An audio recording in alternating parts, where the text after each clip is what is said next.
There we go. All right, what's up, everybody? How's everybody doing tonight? I know it's been a minute. Shit, it's been a couple weeks actually, but we got a good night tonight. So we got Uncle Doobie in the house. We got Y Factor coming on from 9 to 10 o'clock, and 93 or Nothing is going to be on from 10 to 11 o'clock. We're going to have Y Factor and Uncle Doobie in together at some point tonight, at least for a little bit. Let them talk about that collab and some of the freebies we sent out to you guys. The gas, I know we sent a bunch out to, the people that came through the live. So hopefully there's some people in here that might have grown it out too. And, obviously we'd love to hear your guys' feedback on it. So, but we are here. We're having a little bit of technical difficulties with the volume. I'll let you guys know that. That's why we were a second or two late, but we are here. So, and yeah. So can you can hear me now, Doobie, right? Totally. Totally. All right, we're good to go. All right, let's give a shout out to who's in here real quick. We got John. I see more people coming in. We got, let's see who's in here right now. Well, shout out to everybody that's in here, man. Pepper Plug, David, what's up, everybody? Chad, Mr. Fister, let's go. Big Freak. Nice. We got David. We got Jay Fino showing the love. Danny McFunkies. Let's go, McFunkies. Fire in the 520. What up, Wayne? Hola, back at you, brother. And he wants me to pin the Go Bills. Let's go. What up, Vicarious? Cat Piss, Organic Grow Supplies. Y Factor in the house. What up, Chad and Doobie? That's you? Organic Grow Supplies, that's you, Y Factor? That's Y Factor, yeah. All right, let's go. Yeah, Y Factor. Towards the end, I figure once we're like 45 minutes, 50 minutes into it, if you want to jump in at that point, you're more than welcome to. Cool. And then we could talk a little bit about that gas and whatnot as well. But let's get to it. So, like I said, I appreciate everybody for being here. It's been a couple weeks since I've been back. Well, since I've been here, really. We did a huge move, just to give you guys a little bit of idea of where we've been. Me personally, we actually moved from where we were to Florida. We're down in Florida permanently now. So the move is done. We're back to it. And, happy to be back on a Wednesday with Uncle Doobie.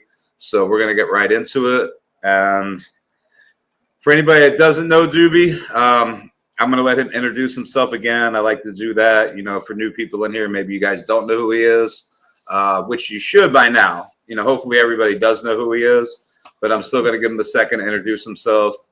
And then we're going to move on from there and talk genetics. We'll get into some sour, some of the projects Doobie has coming up, some of the things that he's done.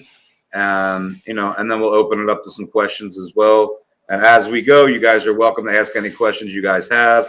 I will throw them up on the screen like that. And what's up, Feather? So, yeah. Let's go. Introduce yourself, my brother. Cool. Uncle Doobie, we're in the Northeast. Where you no longer are, Chad. Yeah. We kind of focus on a certain flavor profile that's pretty it's been dominating things out here for a long time, which is that gas, that chem and sour, what we love on the East Coast. Yeah. Yeah, everywhere now.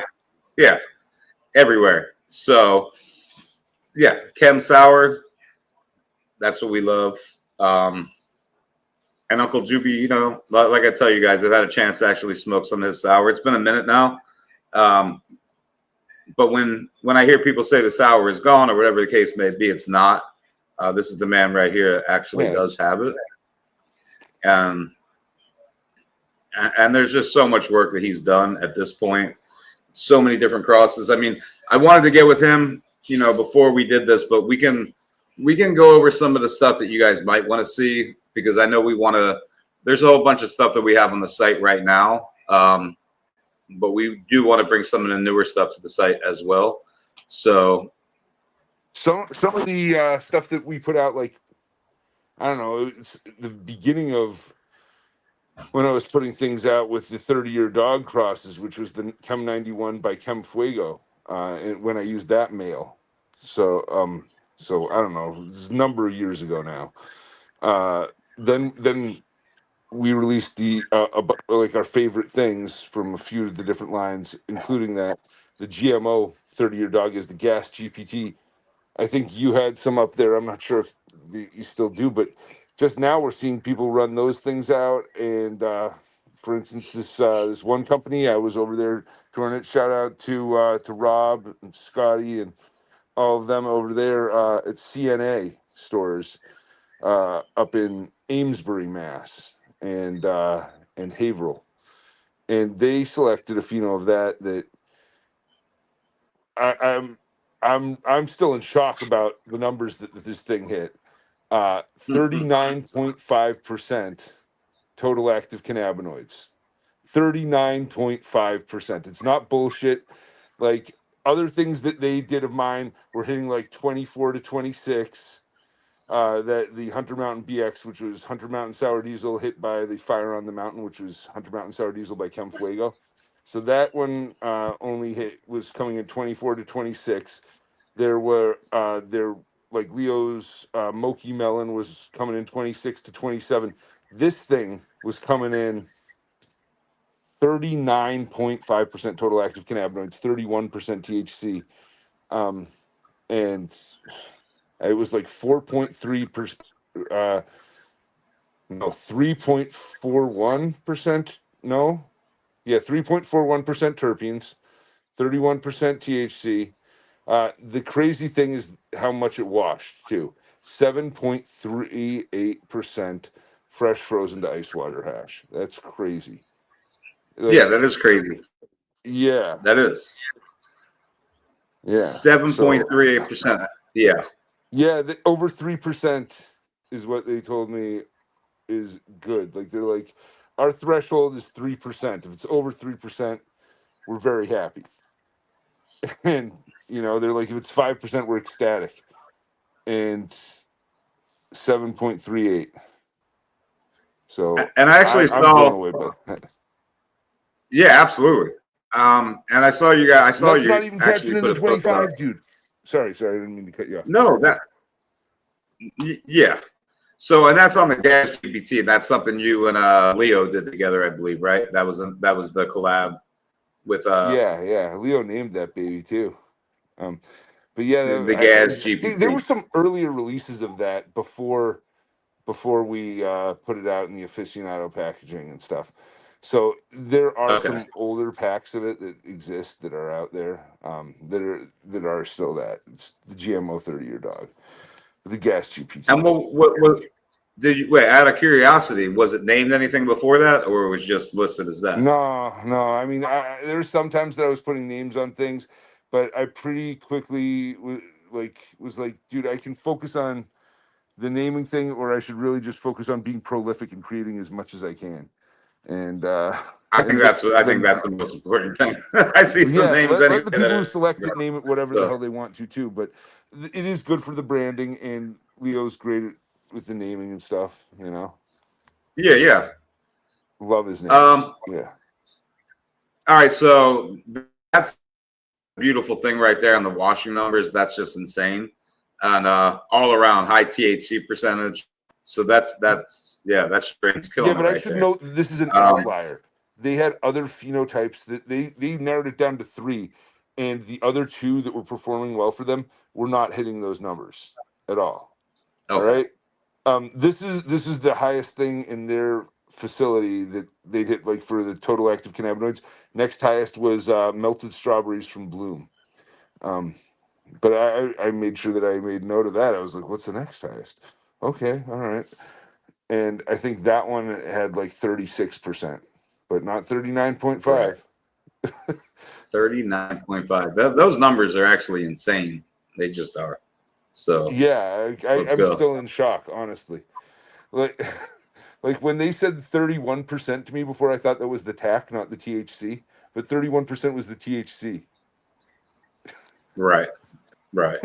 And what was it? Total cannabinoids? It was 39. You said right. 39.5%. And I know there was a bunch of Yeah. CBGA, and CBG is that antiviral one. All right. Hey, I just want to throw up a couple of these questions. I see a couple in. Let's just jump into it, and we'll talk about the gas GPT a little bit more.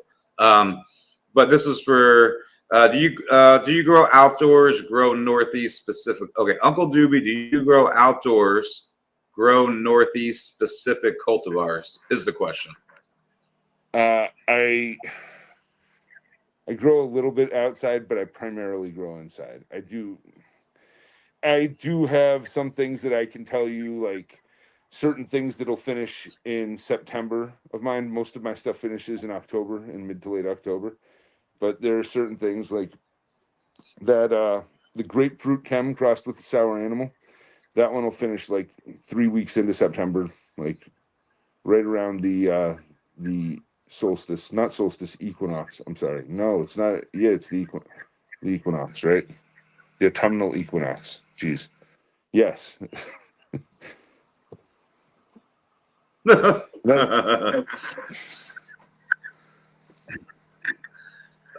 So hey, you guys got some crazy weather this summer, this winter, huh? Oh, it was crazy. Yeah, for sure. I think around where I Yeah. am, we got like 28 inches in this one blizzard. That was the worst blizzard we had.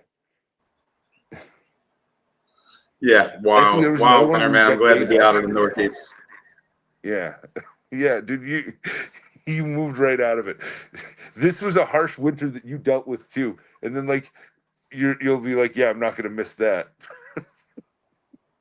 I'm not gonna miss that at all. And it was a harsh winter. We thought there was a bit of snow on the ground. There was. But yeah, so what projects do you have coming up? Like what are you liking right now? What are you smoking on personally out of your gear? Like what are you grabbing for? Um, things like that and such. The first thing that I'm really smoking on now, and it's really because it was the first plant to get trimmed because it was the one right next to the D Huey, is the Sour BX 4.5, which was my number 12 selection of the 4.5, and I don't know, I really like that one. It's very gassy. It reminds me of that A cut, but it also has this little bit of like elastic band, kind of rubber band kind of thing going on with it. I know that's a weird thing to say. It's just like that's what I think of when I smell that. I think of like rubber band, Like a rubber, like a rubber not band. like Am I tire glitch? rubber, but yeah. Here, hold on. Let me see if this is Wi-Fi. They say I'm glitching a little bit. Let me see if I can switch it to it.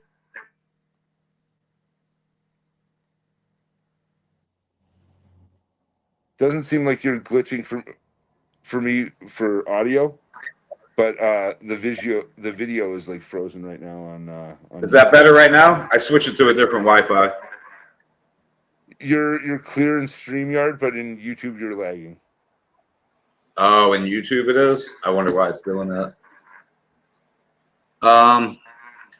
Yeah, there's not really too much I can do about that at this point, guys. Let me know if that's fixed it for anybody. I should take a look too and see. Let me see. Yeah, I'm still getting settled into the new place. So the Wi-Fi, the this, the that, we're still trying to figure out what works best down here, to be honest. Let me close out a couple other things up here too. Give me 1 second. I'm just gonna rip this ball. You go right ahead.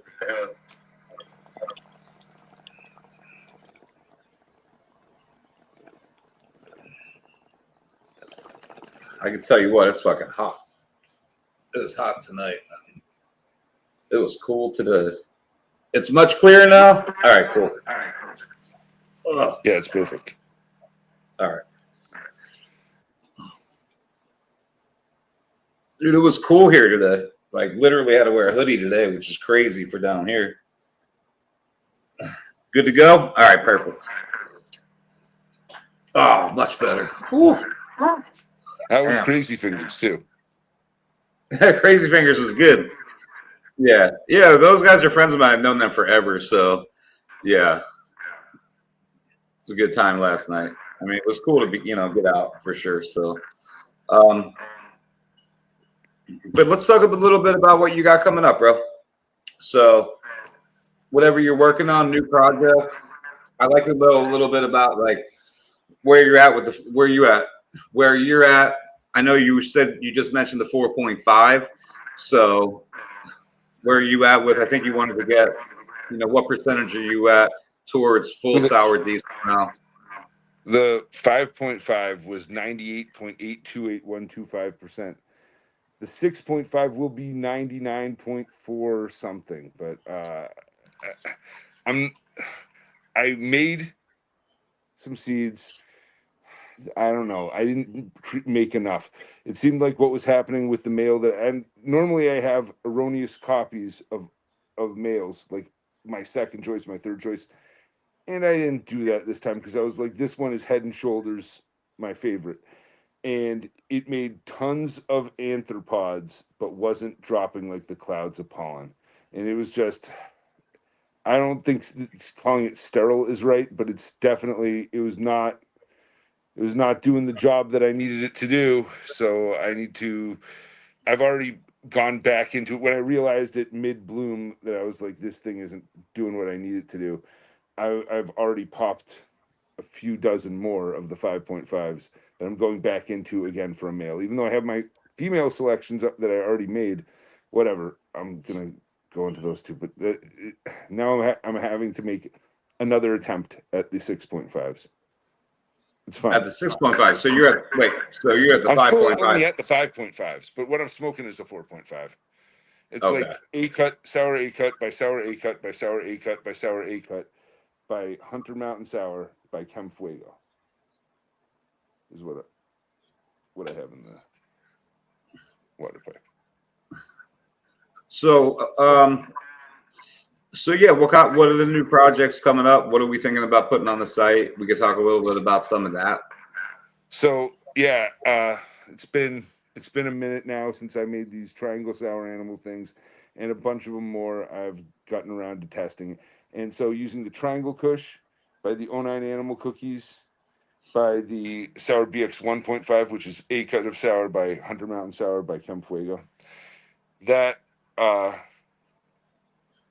that was the male that I used for the TSA line, Triangle Sour Animal line, and I want to get into a bunch of those and get a bunch of those things out there because I just know that just like this is kind of a thing that I was already in my mind to want to get more of those out, but when I was just looking at these things hitting those numbers, I know that the TK is going to do that to it too. I mean, I've hit like over 29% on the liquid chromatography with the TK for THC. I think it was like, THCA, but it's still over 29%. I'm happy. I know And what that's was that going to be a on? good part. I'm sorry? I couldn't hear you for a second. Oh, 20. so I was saying that seeing that gas GPT hit those numbers, Right. and I've hit crazy numbers like that or not like that. I've broken 29% in liquid chromatography tests with the Triangle Kush. So the TSA male, the Triangle Kush by the Sour Animal, the male that I used for that to hit things, that whole line, as I've been running more and more of that out, I'm comfortable now releasing those. So it's been a minute since I made those, but that's one of the things I want to get out there. We've even talked about it before on shows in the past, Right. a little bit. But I've as more time has passed, I've run more of the different lines out from those, and yeah, those are definitely something that's on the immediate horizon for me to put out more of. And I think that that's going to put up the numbers that, because really when I was having the talk over there with those guys, it was also like they, the Hunter Mountain BX, which was the Hunter Mountain Sour Diesel by Fire on the Mountain, they were running that and they were only hitting 24 to 26%. And they were like, that's not cutting it for the rec market here, even though the flower is great. And I was like, okay, if the percentages are what dictate what people are going to run, then Okay. I need to tailor what I'm offering to that. Even though I personally believe is like, you know, somebody who produces their own medicine, that Right. the percentages they're not the most important thing to me. No. But for the rec market, see that's where It's you important to know, be able to cater to that too, though. Yeah. yeah, it's important for that. Yeah, it is. Like they want to see that's what they want to see. They want to see, you know, these high THC numbers. But it's got to be dank too. So it's like where do you go with that? Like it's a pretty sticky situation. I mean, it just is because 24% is not high enough for them. So you have to be up in the 30s. You would Yeah, and think that's 28, okay. We can do that. 30s. We can do that. We can do that. We can do that trick too. So, being that high doesn't mean that it's going to suck. It just it places more demands on the person selecting it and the person who's, you know, breeding it to be able to pull things that will be able to achieve that while retaining the flavor, which informs the entire experience. I think that's a huge part of it right there, you know? Yeah. So, all right, hold on. I want to go back to a question or two, and then we'll go back to, I want to talk a little bit more about the THC percentage, you know, in rec markets. I mean, it's just an interesting thing. It just is. It's interesting to see. Of viable pollen be attributed to the line breeding? It could, man. It could. I don't know. It's not something that happens all the time, but I had it happen in the past before, and it was like, okay, good thing I have, you know, a backup male, in you go. And then it's not been an issue. You know, but especially when I know better, and I've had the practice of having an extra stud in the past to come in, you know, then I really can't let myself off the hook with it. I'm upset that it happened, but I Right. don't think that it's something that I'm going to say you're not going to have good males in this line. I mean, I'm about to go show that there are good males in that line by taking it out with a different one. But yeah, I don't know, man. Maybe it is. It's inbred and inbred and inbred and inbred. Right. And you know, I understand what you're saying. I'm not going to disagree that that's not going to maybe do that. You know, and it's certainly something that we see in other things, like the Chem D nanners kind of do the same type of thing. You know, they're not going to be throwing off tons of pollen, but they're there, and it'll definitely make seeds. It's just not going to make anywhere near the quantity that you just enough to piss you off. You know, there being seeds in your herb.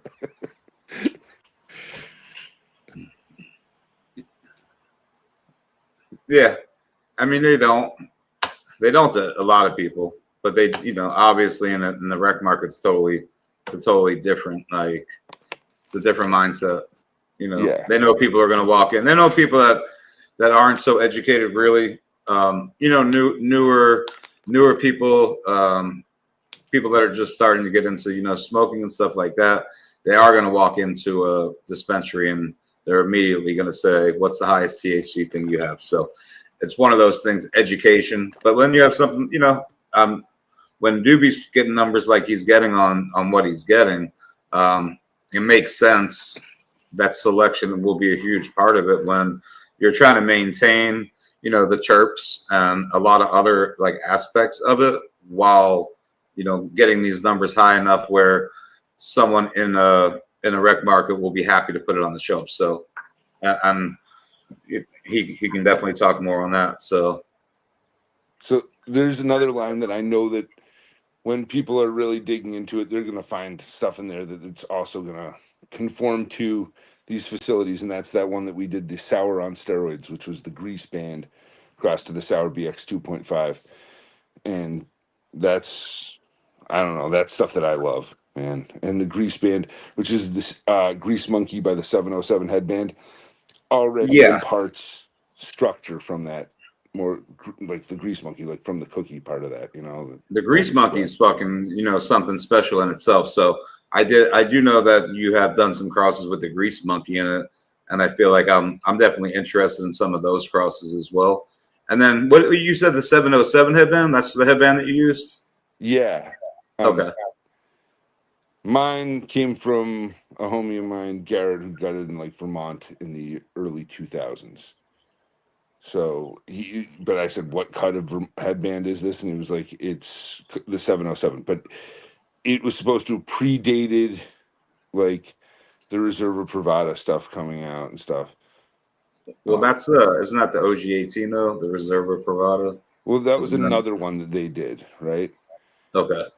And I think that OG18 is more of like what we see in their true OG. Because like the guys who were doing the Reserva Privada for DNA, right? They were sort of the guys who left and did Elemental Seeds and put out the true OG.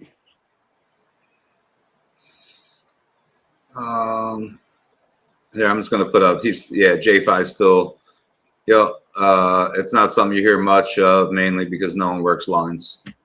Facts. I mean, yeah, it's the truth. Props to you for working the lines. I mean, you know, yeah. Especially with the sour work that you do. I mean, all the other work too.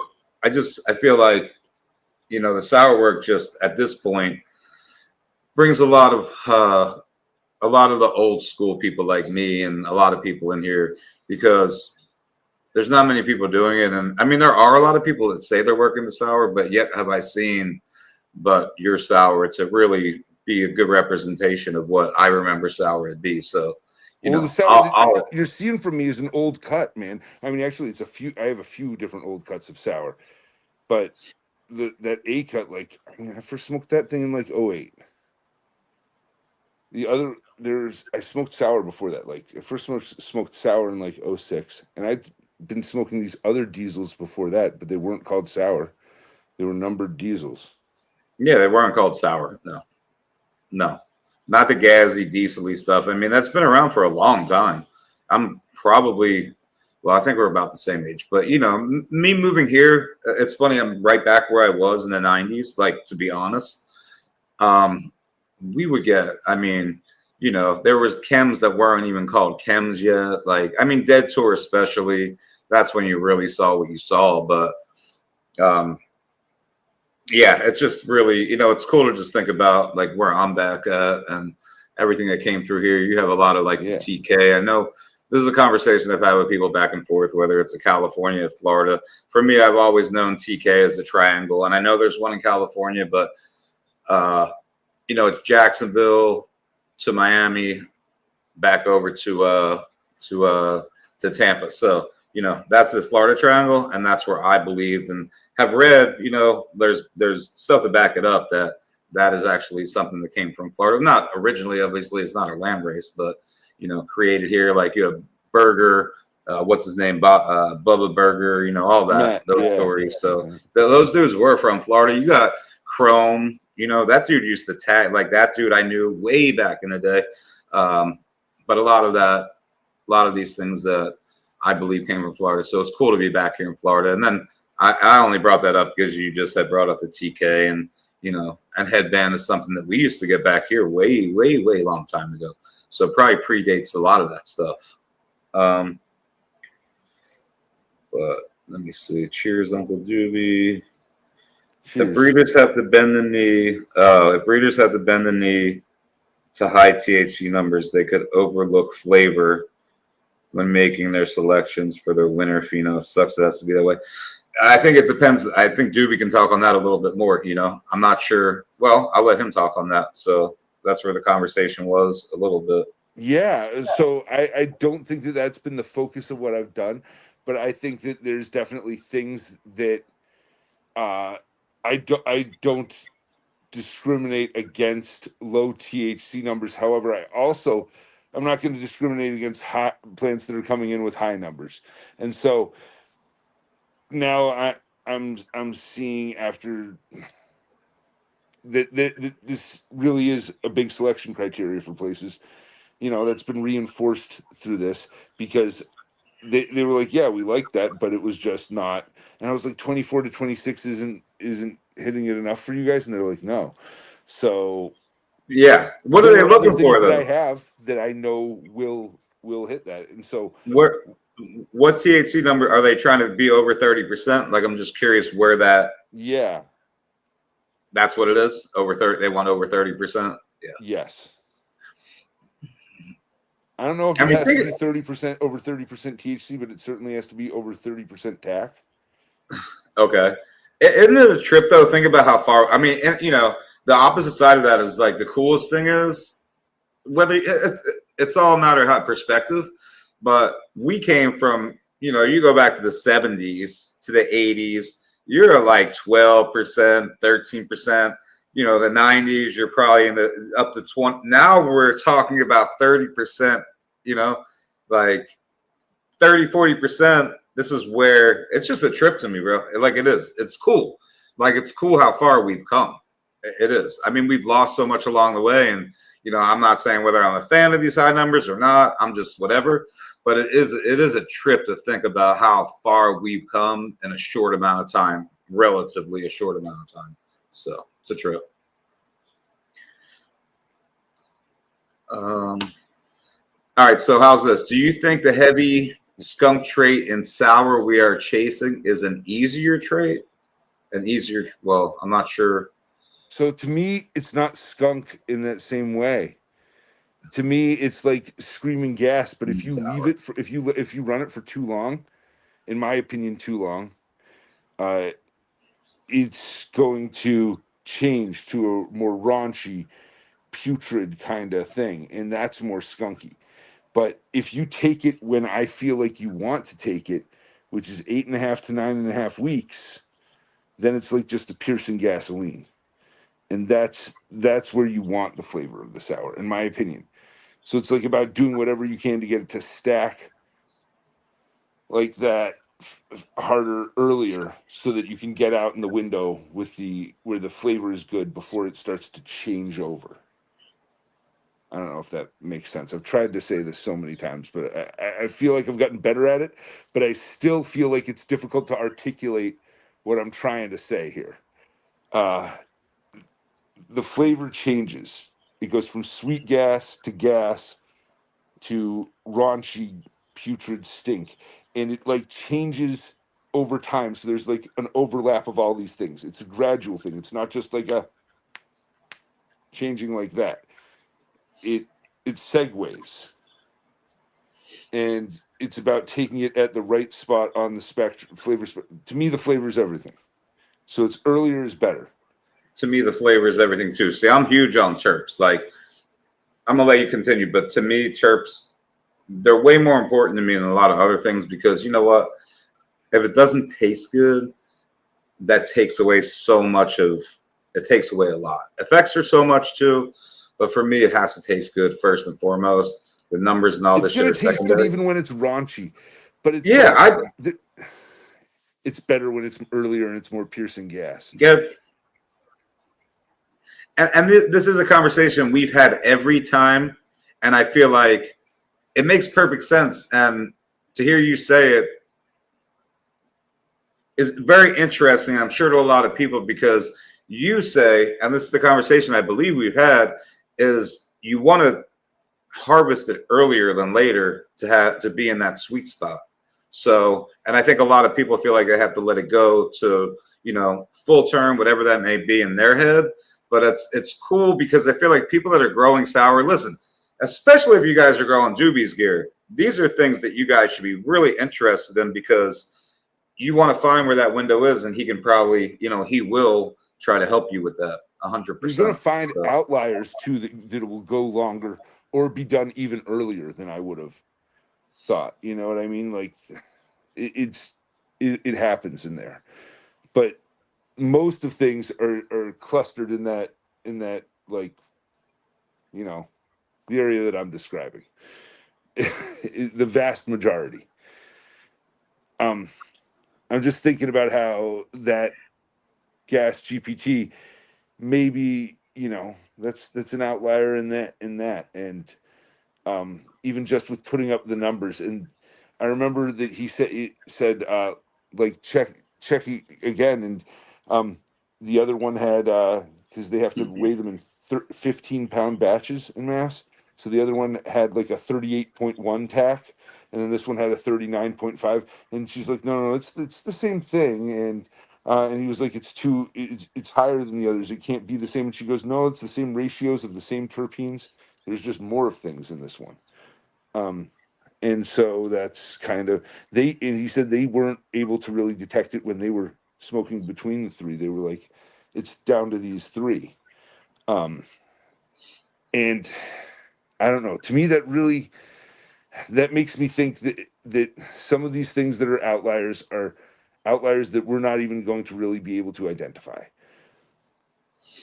You know, if it was not perceptible to them, maybe it would have been perceptible to somebody else here. You know what I mean? It's very, very possible, right? But to their team, which is, you know, I mean, they couldn't. It was the lab that got it down. So. Well, they found a winner, man. That's what it's all about, anyway, right? So they found one. Yes, Canadian bacon. I will definitely harvest early for flavor. 100%. Yeah, I feel like that's like a no-brainer question. I feel like, you know, well, yeah, for me, obviously, yes, as well. I mean, yield is never important to me. It just depends what you're like. If you're in a facility again, totally different set of like, you know, standards of what you're doing and why you're doing it compared but to you need to have more turns per year in a facility. So you want to come down early anyway. I think that when I there are things that I'll take longer too. Like right now I have a plant that's this was day 79 and it's really because I haven't taken this thing super deep, and it's grapefruit chem sour animal, but it's an outlier. This one wants to go 10 weeks typically. It's not one of those ones that finishes, you know, 3 weeks into September. This one, I selected this one inside, and it's got like an island sweet skunk type flavor profile because the ISS has sweet pink grapefruit in it, and the grapefruit chem has sweet pink grapefruit in it. And then on the other hand, the ISS also has the super skunk, right, which is also probably in the sour there, you know, and those two things working together kind of make a sense. It was weird. It's not a common pheno of that either, but I'm just trying to push that one out a little longer. And yes, I take things longer, and I'm running what's that thing called? Band-Aid Haze right now, which is going to take forever. That's going to take like 4 months of blooming. So have you gotten as the Band-Aid haze? So are you going to start to use some hazes in these crosses? I have a box here that's one of the last drop that we did with Aficionado was actually, that was Chem Squared, which is like Chem 91 by 30 Year Dog, which is Chem 91 by Chem Fuego. But the one before that was the Sour BX 5.5s. So it was stuff using the Sour BX 4.5 male. And one of them is this. And this is one of the only two that we have left. We have the Diesel Band, the 707 headband by the Sour BX 4.5, and this, the Nigerian Diesel, which is Nigerian Haze cross to the Sour BX 4.5. And those two are there's still a little bit left of those, a few packs left of those. Yeah. So what's up with? I got to ask. I saw you post about. I mean, I'm curious. Well, I saw you post about what was it called? The here, I got to look it up real quick. Sorry, I don't want to. The Terp Trader. So you know, I mean, I'm not sure if you're gonna have anything on there or not. I think we will. But you know, you guys should probably go check it out. I'll just leave it at that. Check out Doobie's page. check out the Terp Trader. You know, I'm always going to give a little bit of shout out to the other brothers out there like Ross and Leo. And I think Terp Traders is their thing. I'm sure Doobie will be on there as well. It looks like a pretty cool thing. I got an email about it, and I see you posted it. But you guys should check it out. Yes. I think it's live now. I think it just went up. It did. Like, I just received. Yeah, I got an email about it yesterday, and I took a look on it. You know, always curious to see what everybody, obviously Ross, Leo, you, what everybody else is doing as well. But yeah, Skinnerman, great to see you as well, brother. Shout out to my Canadian friends out there, Canadian Bacon Mike, Skinnerman. A couple of you guys. I see a bunch of you guys in Canada on here. Shout out to everybody. Shout out to everybody across the whole world, really. I think we have people over in Germany in here. We got people worldwide. So shout out to everybody. John Rockland, I have not tried the toad venom.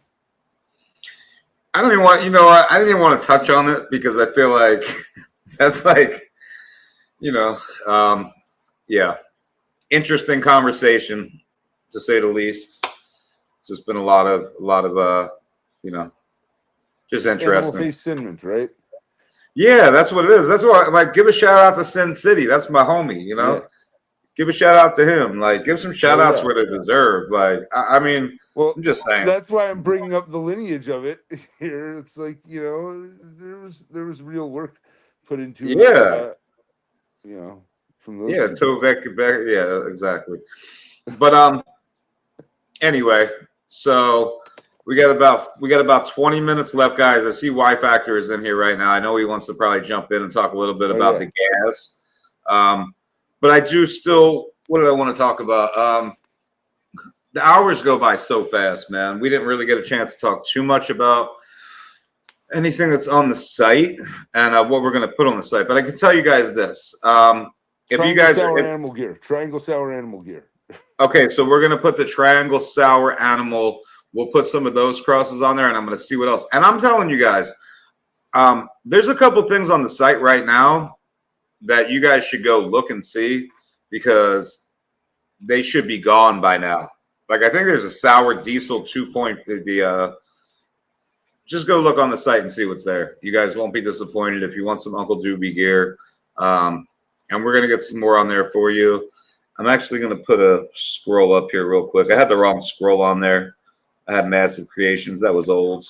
That was from a couple weeks ago. So let me put this up here to make sure you guys go check out what's on there. And what we'll do is I will have Uncle Doobie come back, you know, as soon as we get a new menu together. But that's what it's going to be. We'll get that on the site for you guys probably sometime in the next 48 hours. What's on there is on there right now. That will ship immediately. But what we put on there, I'd say within the next, I'll get with Doobie tomorrow. I'll get the menu listed. And let me just throw this up. I can get things sent out tomorrow.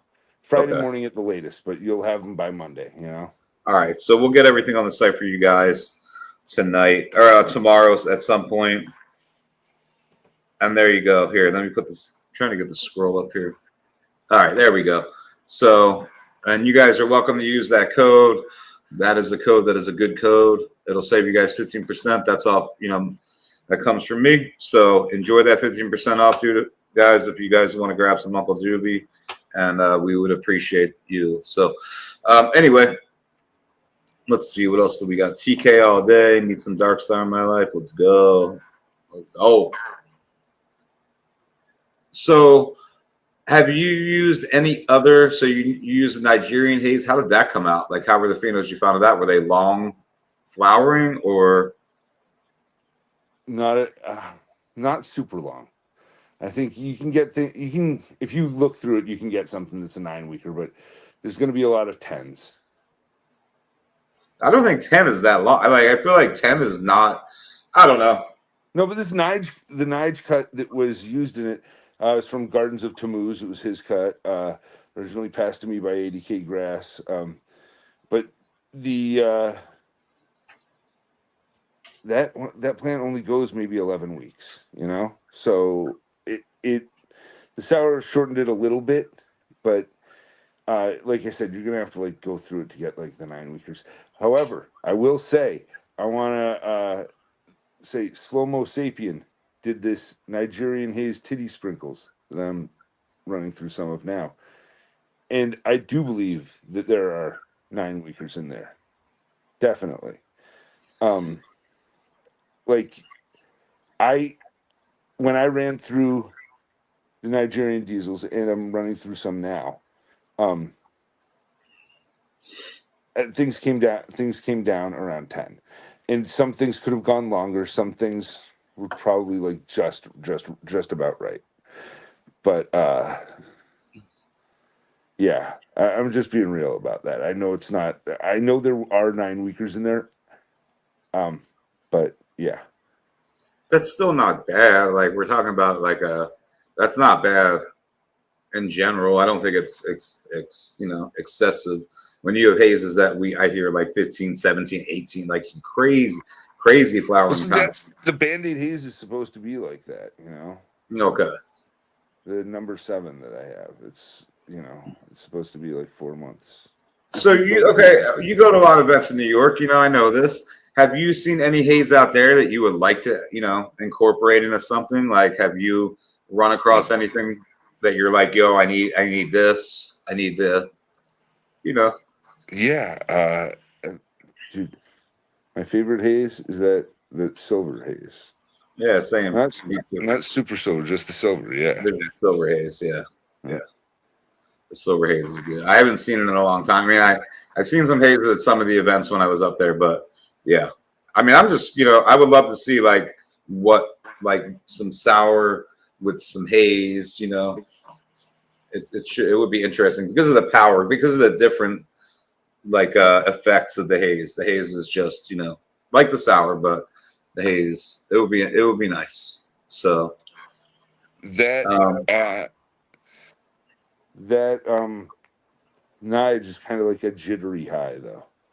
It's not like as smooth as like that silver, but it is a rocket ship. Yeah.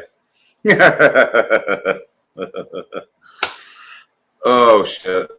Shout out to 100 people in here, man. We got 100 people in here right now. Shout out to everybody. Looks like we got a bunch of people on X. We got nobody on Facebook, so all good. Shout out to Facebook, even though no one's here. But we got someone on Twitch, and we got about 75 people on YouTube. So 100 people in the room total. Let's go. Shout out to everybody. Appreciate you guys. But we got Y Factor in here. I think we have you for about 12 more minutes. I could bring Y Factor up. We could talk a little bit about the gas. Let's talk a little bit about that. So let me bring him up. Y Factor, give me a thumbs up. You ready to go, brother? All right, cool. I'm going to bring him up right now. So shout out. Let's go. What up? Y Factor in the house. Hey, Derek. How y'all doing? What's up, brother? Thank you for having me again. My pleasure. Absolutely. It's been a minute. It was time to revisit. So I will keep you, till 10 o'clock. But I figure this last 10 minutes, I'm going to let you guys talk a little bit about what we had given freebies out. And now I know when I started to live out, there was only a handful of people in here. Now at this point, there's probably a bunch of people in here that we actually gave these freebies out to.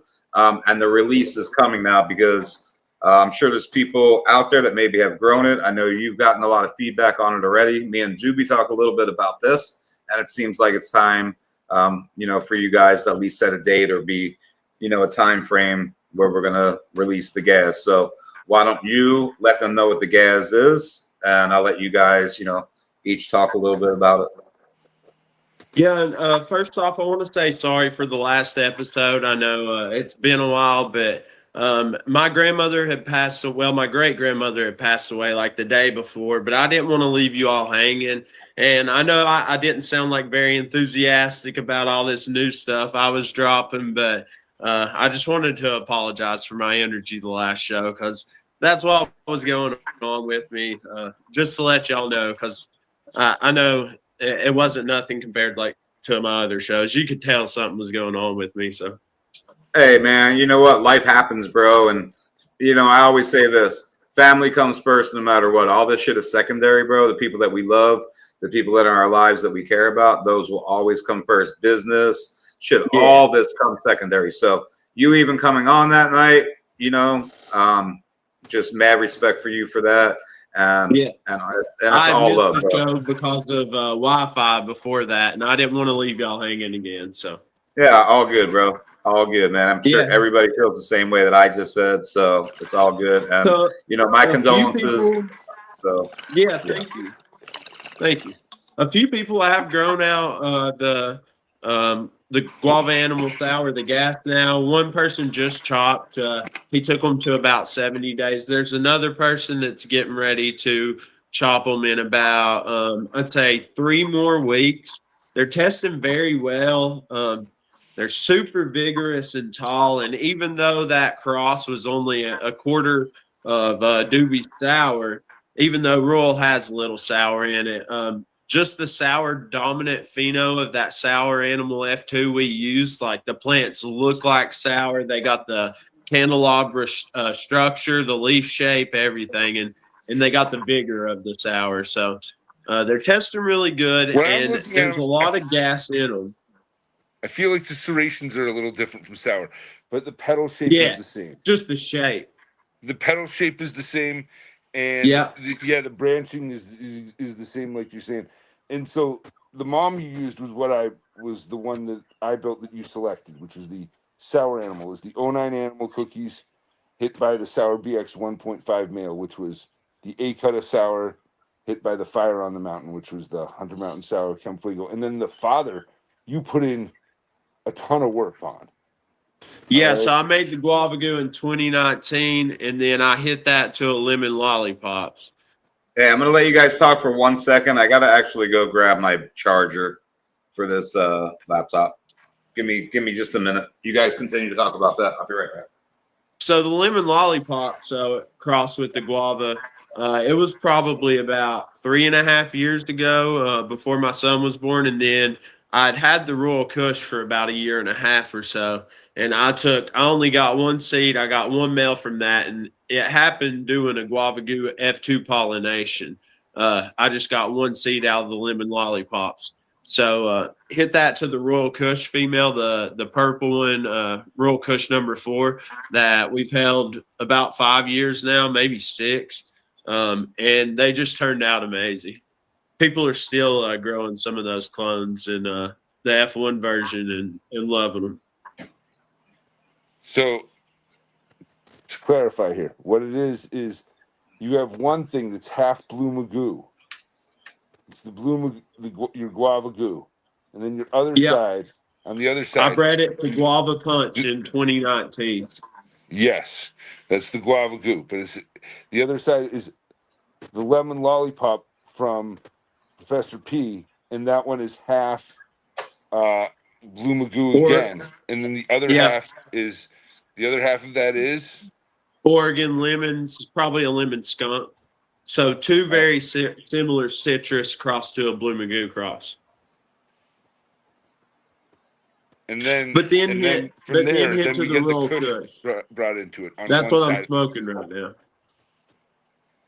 Is the guava goo? No, the Royal Kush is what I'm smoking right now. So essentially, a quarter of your sour, a quarter of the animal cookies, about a quarter Royal Kush, and then you got an 1/8 blue magoo, or a quarter blue magoo. I'm sorry, and then an 1/8 guava goo, or an 1/8 guava punch, and 1/8 Oregon lemons. Yep. So yeah, that was 1, 2, 3, I guess 4, 5 generations of breeding, but starting with the guava punch in 2019. It's a bunch of work in there, and there's work on both of our sides, and this is the type of thing I get excited about. I have some of them going too, but I'm like behind you guys. Mine are like still babies. Yeah, not many people are collaborating like that. Like, I loved how you described it, like a band playing music. Like, one person add their touch to it, and even those few seeds we made, where we're going to cross back and forth and do alternating generations. Like, that's you're one of the me few too. people I collabed with like that. It's like we're seeing where you're going to go with it, and then we're seeing where I'm going to go with it, and then we're seeing where and it's often in the same thing, but in the same direction, but maybe it's not. Maybe it's All not. right, sorry about that. All right, we're good to go. All right, so we're talking about the gas. That's what we're talking about still. Yeah. Yeah, and we've seen no instability issues, really large yields, large buds, great vigor, and people are loving the terps. They range from gassy with slight citrus all the way to like a mix of both. I haven't heard of many that are just straight guava, which I was hoping it wouldn't dominate it. That's exactly what the guava lacked, was some gas. And what did you use? A sour animal? I can't remember what it was. It was a sour I animal used or the the Sour Animal F2, a sour diesel dominant version of the Sour Animal F2.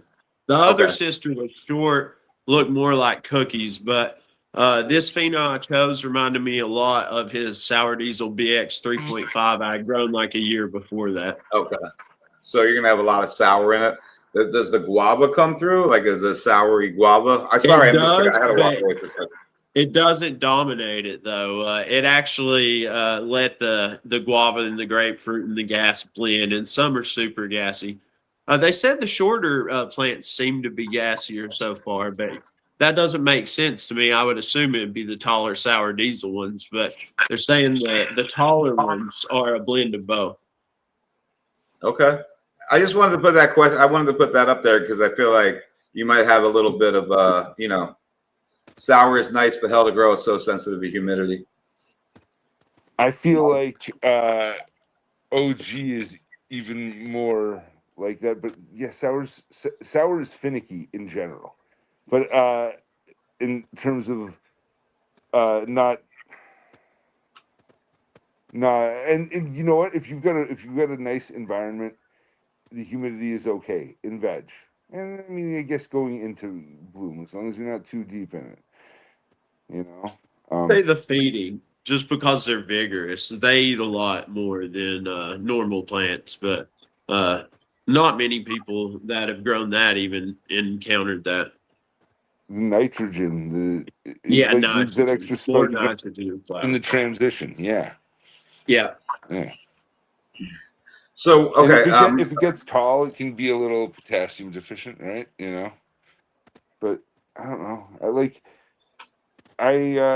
In the living soil beds, you know, my buddy Timmy always loved light medicinals. He'd always, preach the corn steep powder, and it works great for me, man. I've said it plenty of times. Corn steep works great, you know. So a little extra Even juice. in the 5 to 7 gallon pots, the BX 3.5, like I figured out how to feed it after 1 or 2 runs, and that's not much root space. And I mean, they would be 4.5 foot tall and yield amazing in a 7 gallon pot if you just figure out how to feed it. Give how are it they that doing little outside? transition. Do you have Do what? are you growing outdoors as well? No, not right now. Okay. Just Okay. indoors. Just curious. Yeah, I was just curious. I still put a few plants out at other locations, like every year, a few plants at a few people's places and do some work. But I'm mostly just indoors all the time. Heard. So do you guys have a date in mind? Do you have any kind of time frame when you're gonna want to release these? I think as soon as Doobie flowers his out, there's already been almost 2 people about finished flower, and then 1 other person. And by the time Doobie flowers his, I already feel confident enough to release them. But I want to see him test his I out want to too, see and him agree. no real issues across a variety of environments. You know what I mean? Exactly. That's part of. Yeah, And yeah. he's No, got oh, something definitely. going right now. So Yeah, that's why I feel like I'm curious if there's anybody out there.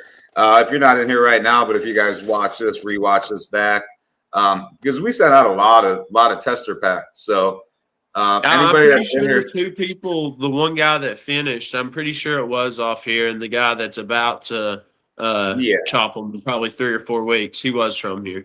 905 probably. Skrilla, and the other guy is Ganja Gardner. I'm not sure what their tags are on here. This first Yeah, I name, would last like- name, is right. So, yes, you want to keep the temps low. Otherwise, you're going to cook off the more volatile terpenes, the stuff with the lower evaporative points, and the volatile sulfur compounds. The stuff with the low evaporative points will cook off, and some of it will come back, but it's going to skew the whole ratio of flavors. You know what I mean? Like, because the other stuff, it might have been like, 3 parts this to 1 part this, and then if all of that 3 parts get cooked off, and then now it's growing back, and it's like a 1 part to 1 part, the entire flavor is changed. So yes, temps being low is important, especially at the end too. Back And for the volatile terps, like you said. Well, yeah. I feel like fruity stuff has a longer shelf life than something that's volatile, gassy. Yes, I totally agree. Yep. And certain things will persist more, just like the citrus, like you're saying. But I feel like there's things like, I don't know, hazes will persist, but certain things will really stay. No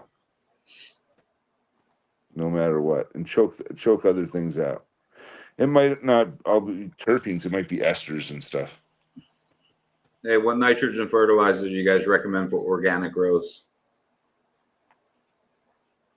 I honestly just top dressed a high nitro bag guano right before transition for the BX 3.5 to get that nitrogen in there.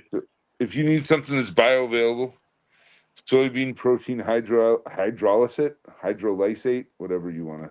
Oh, HYDROLYSATE. Yeah. Hydrolysate. Like Fish protein hydrolysate too, but soybean protein hydrolysate better, right? That's just bioavailable nitrogen. Quick, I mean. All right, here we go. When's the sour 5.5 BX getting dropped? Missed out on the 4.5 on aficionado. Also seen the pre-sale for ChemDog Squared. How are those? We never released the 3.5 and the 4.5 through aficionado. The 4.5 sold out so fast that unless I recreate them, which I'm not going backwards, I'm going forwards, then that wouldn't be there for them. I have like 2 or 3 packs in my vault of the 4.5 left. But I like I just said, I was smoking on some of that 4.5. The 5.5s we did release with aficionado. First, it was the only place we released them, but they sold out. 6.5s are coming. Just hold on. And how about the ChemDog Squared? How is the ChemDog Squared? What is that exactly? That's still live. There's a bunch left of that. And I'll talk to Leo, but maybe some of those would end up on Darkstar. Yeah, I would like to What's get that one, Doobie? What's the I would like to get Squared? Yeah, I would like to get the ChemDog Squared because I feel like that's a good. I love talking about the chems. So cross to Chem 91, cross to Chem Fuego. So the Chem 91 by Chem Fuego is the 30-year dog, and a male from that hitting the Chem 91 is the Chem Squared. And the Chem Fuego is from Skunk VA, Lucky Dog Seed Co. And it's Chem 91 BX3 male hitting the Sour Band. And the Sour Band is is like Sour Diesel by LA Kush headband. Which is that's why we had it as a BX.5, right? Because sour itself, normally when something is an outcross, right? It's 50% that, and then you put that on back a male from that back onto the mother, and then it becomes 75%. That strain, and then that is a BX1 traditionally. But what I did when I put the Chem Fuego onto the Hunter Mountain Sour, which was the Fire on the Mountain, that was 62.5% instead of 75 because it wasn't a true just outcross being 50% sour. There was 25% of that other of the Chem Fuego was also sour. So that's how that math came into it. Yeah. Sorry, that was too long-winded there. No, you're good. I'm just reading. I'm trying to keep up on here. No, you're totally good. The more the better. I feel like the more the better, man. Because this stuff gets posted on the YouTube, so this is stuff that people can go back and like listen and watch, and questions they might have. I feel like this is a really good thing. The longer-winded answers, I feel like the better because they can go back and watch these again too. So I'm not sure what this means exactly, but any love going out from Uncle Doobie for us little guys in November. I have no idea what that means, but let's go. Hey, DJ saying it. Yep, DJ. So sent Doobie some grapefruit goo pollen, the royal and the cross to the guava without the lemon lolly in it that he hit to a bunch of things. And we're going to F2 or work some more of those and maybe have some future collabs if anything tests good.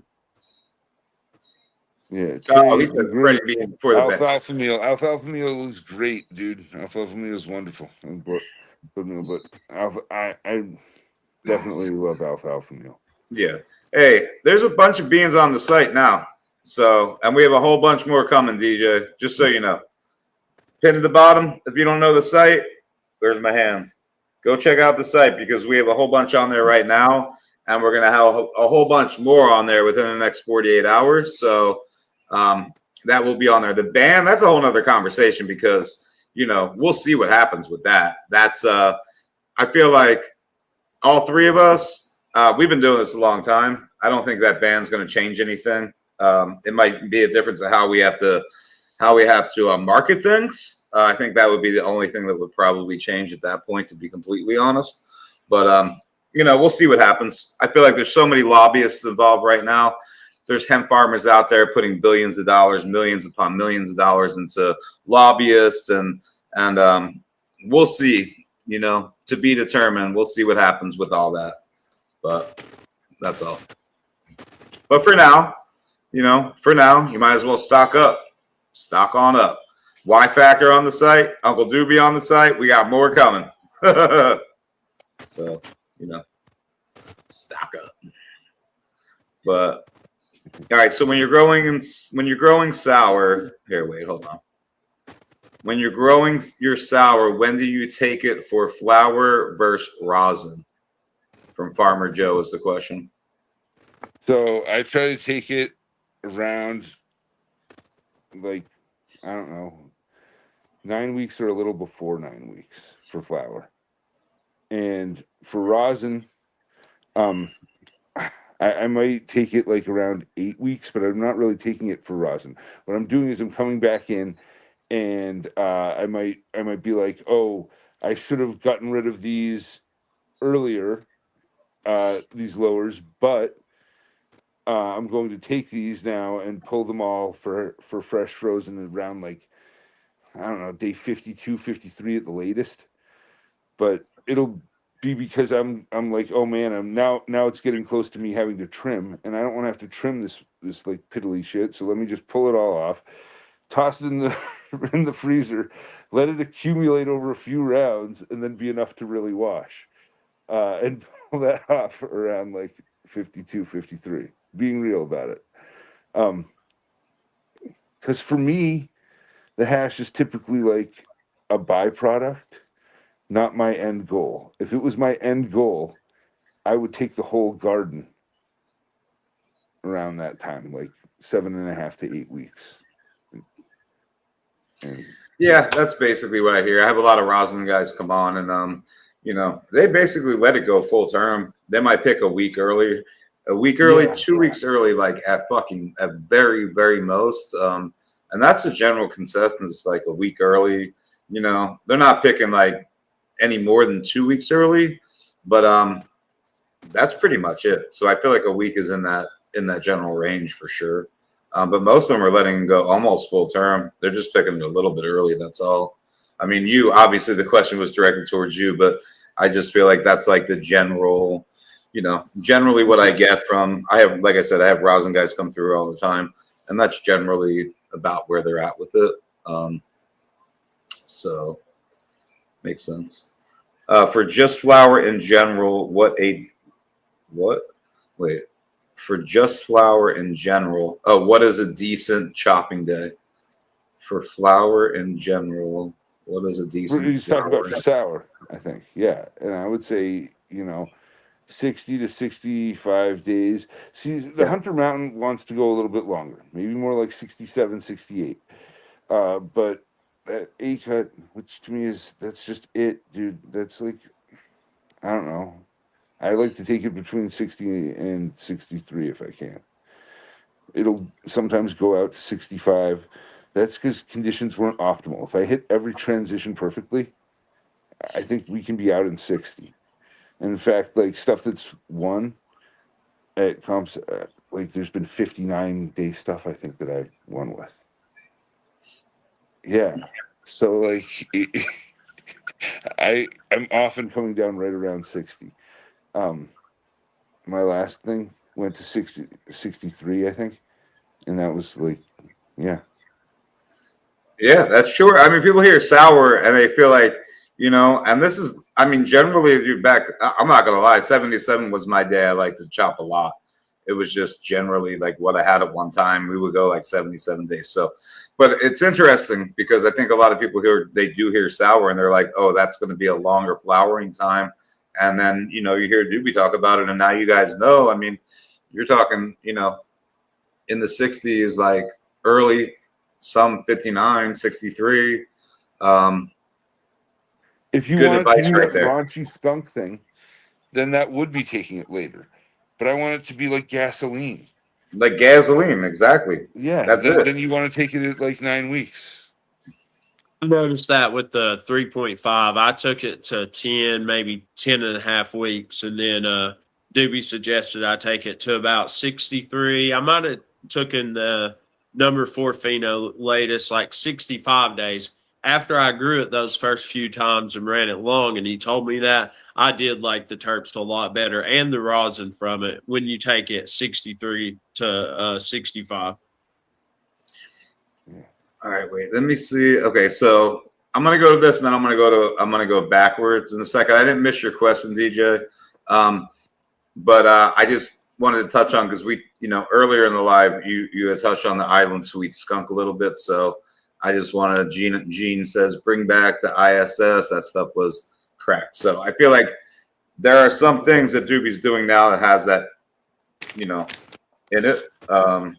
So I'd say keep an eye out. We'll see. I'm not sure if he's anything ready that we could put on the site possibly or not. But if so, maybe him and I will talk and try to put at least a cross or two up with the Island Sweet Skunk in it. All right, I'm going to go back to DJ's question. So this is my first time hearing of why. What is his gear working towards? Really, back in the day, Y Factor, I just had this theory that, regular seeds perform better than feminized seeds without the Y chromosome. And then later on, research came out. They did find out that the male chromosome genome is larger than the female. So I just assumed you're missing information like for potency, terpenes, all that. So I'm super small.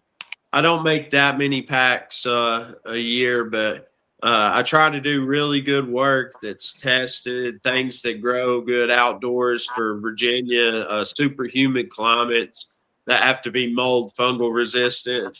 So that's where the Y came from, and I just stuck with it. All right. I'm thinking of taking the Gucci. Oh, the Gucci 60, 65. My last brought down 56. Pretty decent bow. Let's go.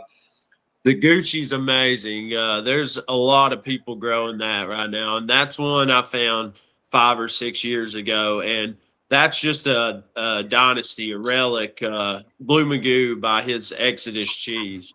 So it's the Blue Magoo BX2 male over Exodus cheese. And people just love that pheno. And it yields amazing. Just the best sweet blueberry and like sweet creamy cheese terps. Not like a really offensive blue cheese. All right, I'm going to put up one more question. I know Doobie is we held him a little bit long. He can hang out. You can hang out as long as you want, but I'm going to put up one more question. And if you choose to go, because I know I've had you a little bit longer than expected, that's totally up to you. But I like for you to hang out, but you know. I get another Okay. 5-10. All right, cool. What's your favorite dinosaur? And have you ever had a good time growing tangy? Let's go. My favorite dinosaur? All right. I'm not sure. I'm just putting the questions up, man. Shit. Maybe Brontosaurus. Let's go.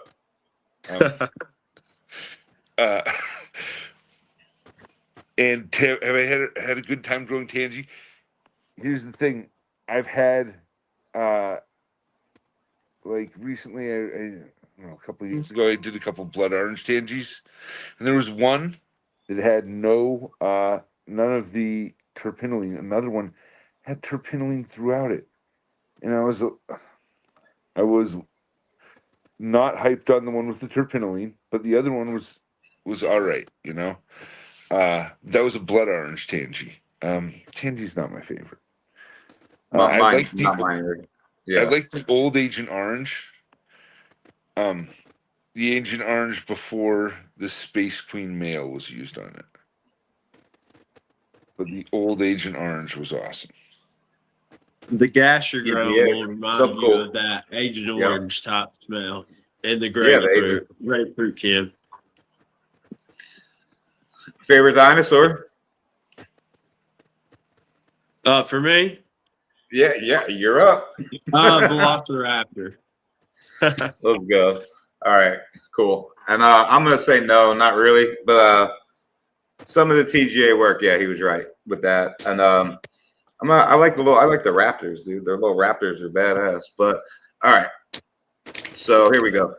And this is on the flowering time. So gotta remember, Doobie uses CO2 though, so he's pulling faster. So and I'm doing that 36 hours of darkness at the flip, which makes it. So I've seen, how do you feel about that? I hear people. I've seen actual, scientific data that says 24 to 36 hour of darkness does, change and increase terpenes and stuff. And I've heard people talk about it like it doesn't. But I've seen scientific evidence, like real data. So I feel like it is a thing, and I feel like that's something that we could either expel the myth or whatever. But I think you're talking about is at harvest.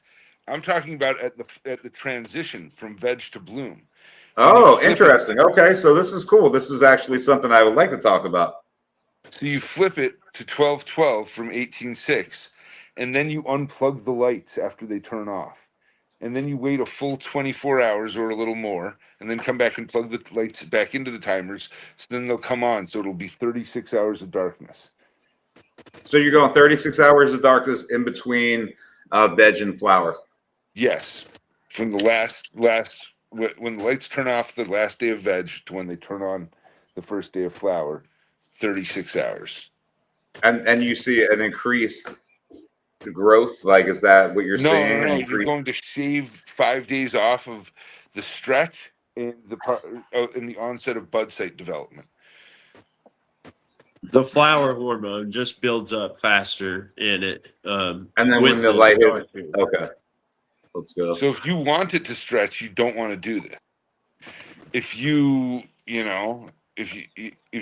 trying to be like, okay, I have them where I want them. Let me give them the 36 hour, and then you shave the time off of your bloom time.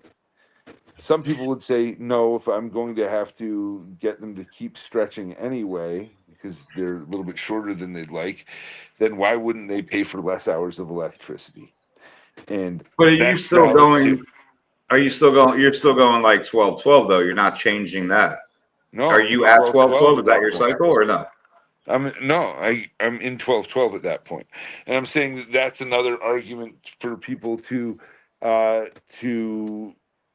if they had a plant that was shorter, they might say, no, I still want it to stretch like it was in veg, but I'll just flip to bloom and pay for less hours of electricity. That's fine. But if your plant's big and you want to just shave like 5 days off of the flowering time, especially if your veg gets overgrown, which a lot of people's does, and and you're basically your bloom, as soon as it's finished, you want to move the next thing in there and send it immediately. And if that's the case, then and you're not in a perpetual situation, because if you're in a perpetual situation, this doesn't work unless you move the plant into like a separate closet or something like that. I guess that could kind of work, but it wouldn't work. Yeah, you could make it work that way, huh? All right, my thought. But my thought. No, you're good. I was just because I know there's like you can go 13. You can go 13. You could change the instead of doing 12-12, you could also change that. So I was just curious how you felt about that. Have you experimented around with that at all, and you're happy with the 12-12? Yeah, I've done the 11 on, 13 off and stuff too. I don't know. I like 12-12. I like 12-12 and 18-6 because it's easy. I think that they've shown that a while back. I remember reading stuff about them having shown that 20 on, 4 off is the most optimal way to do it versus like 24 on, 0 off, or 18-6. They were saying for veg 20 on. I don't know. Yeah, no. I mean, I've experimented a little bit too, so I was just curious your input on that. But hey, real quick, let me get to some of this, and we'll go back to that. And I know Y Factor, we want to talk about your gear. Let me get to some of these questions real quick, and then we'll. So, okay, this is Polly. My GMO 30-year dog sour animal is week 8, still needs 2 weeks. Yeah. Mine go like 9 to 9.5. My keepers, my keeper and my buddy's keeper, Roadrunner extracts. Like his, I have his one. His one's more like 9. Mine was like 9.5. But yeah, totally. I'm not gonna say it doesn't. And we can affect the flowering time, in addition to the using things like the 36 hours of darkness at the flip. How much light we're giving the plants each day. Like that's how the temps of the room. How much we're driving the photosynthetic metabolism of the plant is going to affect when it's going to finish. I mean, I'm seeing this new thing where you don't need to you don't need the veg, or you don't need, like, I don't know. It's a trip, man. I'm not going to speak on it because I haven't really read about it yet, but I have seen these guys starting to push that a little bit too. So I don't know. It's a trip. But anyway, so I think we lost the fact. Early days, we grow down for profit, not for max of every terpene. I feel like science made us go backwards. That's why our sour and many others have faded, but the sour hasn't. That's the whole point of Uncle Doobie coming on here and us talking about the sour is. DJ Cyanide said when you factor in DLI, timing gets weird. And it was he actually said it before I even said it. So he wrote it. So yes, that's exactly what I'm saying. Yes. All right, so Yberry, let's go back to this Y Factor. Let me just see if we get Subcool RP. Yeah, rest in peace, Subcool. I run 13-11 cycles and my plants finish a lot faster. That's where I was going with that a little bit. What about low light exposure for the first 3 days of hang? You mean for drying of hang? You should have no light. Yo, what up? 24 days. We did a cross with a 3.5 and with no, nice. Not so, no. I done it works well. Makes triggering flower a little bit more efficient. Makes the flip fast. The Nigerian and both are 9 weekends, 9 weeks. Helps the hormones change. I'm just trying to get caught up, guys. I'm just reading your comments out just to get caught up a little bit because I really do want to get into it with Y Factor. I like to stagger the drop and light down to 18, 16, 14, 13, 12. Yeah, sometimes the 20 hours on, 4 off. if you take that clone and put it outside early, like it'll actually try to flower more than one work down to 18.6 would. That's it right there, though. 100 growers equals 100 different ways to grow, and nobody's wrong, bro. You know, nobody's wrong. I mean, there's no real right way and wrong way. There's correct ways with certain things, but you know what I'll say about the 11-13 thing too is that I kind of stopped doing this, but I used to go around and start knocking the timers back 15 minutes on each end, like every I don't know 4 or 5 days for the last couple weeks of bloom. So I would knock it back like that, but it would be a gradual thing. And I don't know. I'm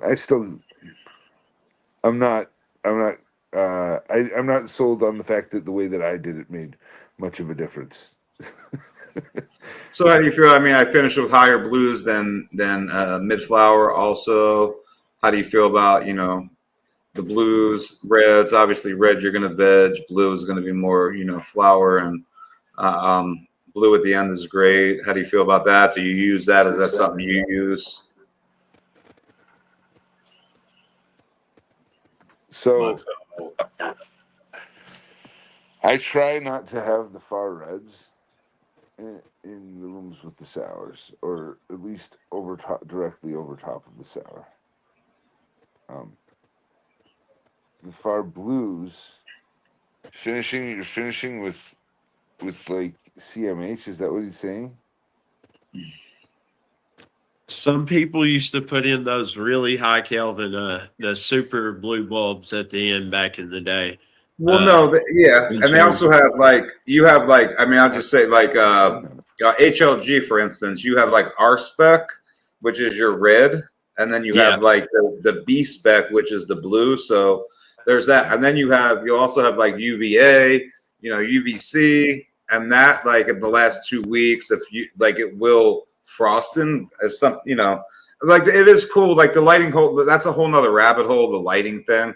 But I can't control my lights. They have far reds and UV in them, just according to how much I turn up the intensity on them.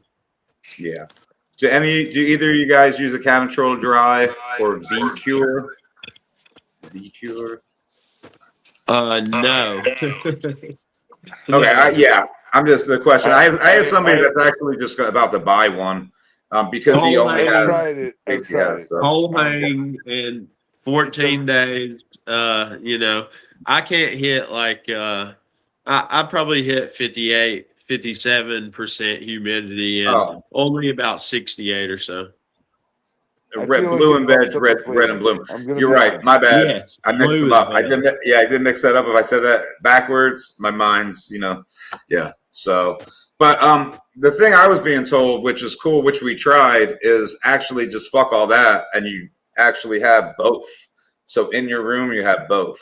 You have the full spectrum of colors instead of just going with like an R spec and a B spec. Now you mix them. So. Pretty cool. Try it out. Somebody that is doing 30 minutes of red, far reds before lights come on and after. And that's actually the same person I did the guava lava with, which is almost done testing. So he's giving an extra light, but just far red light. Getting 12 hours of regular light and then an extra hour of far red, 30 minutes before lights on, 30 minutes off. Hey, listen, I'm interested in the GMLs that have the it's either the HPS or metal highlight, like they're like the bulbs in them are in a new school light, but they're old school. Like I'm curious about that, so that's what I've been interested in. I can't remember if it's the metal highlight or I think it's the HPS. Like the bulbs in there are matching that instead of like LED bulb. It's a pretty cool thing, and I think GML was doing it. Like I haven't heard too much about it since they did it, but I think it's fucking cool because that's how that's me. I'm older. Like we grew with metal highlight, HPS. That's what we grew with. So I love I like my LEDs. It took a long time for me to get used to them, but I have grown to love them. But I also love the high pressure HPS. So I do too. Yeah. UVA B for Doobie, trichome. what were the UVA. really high Kelvin bulbs people used to put in the last 2 weeks? It was like, but I can't remember how high the Kelvin rating was, but they put it in for UVs at like the last 2 weeks. HPS. Man, we're like totally going down the rabbit hole of lights, and I didn't really want to do that, guys. I just didn't, because we've had every time we started to talk about lights, it just bam, dude, it becomes like it's a rabbit hole. There just is. Hit me up. I tell you, Absolutely. I like the LEDs, man. The LEDs are it, you know.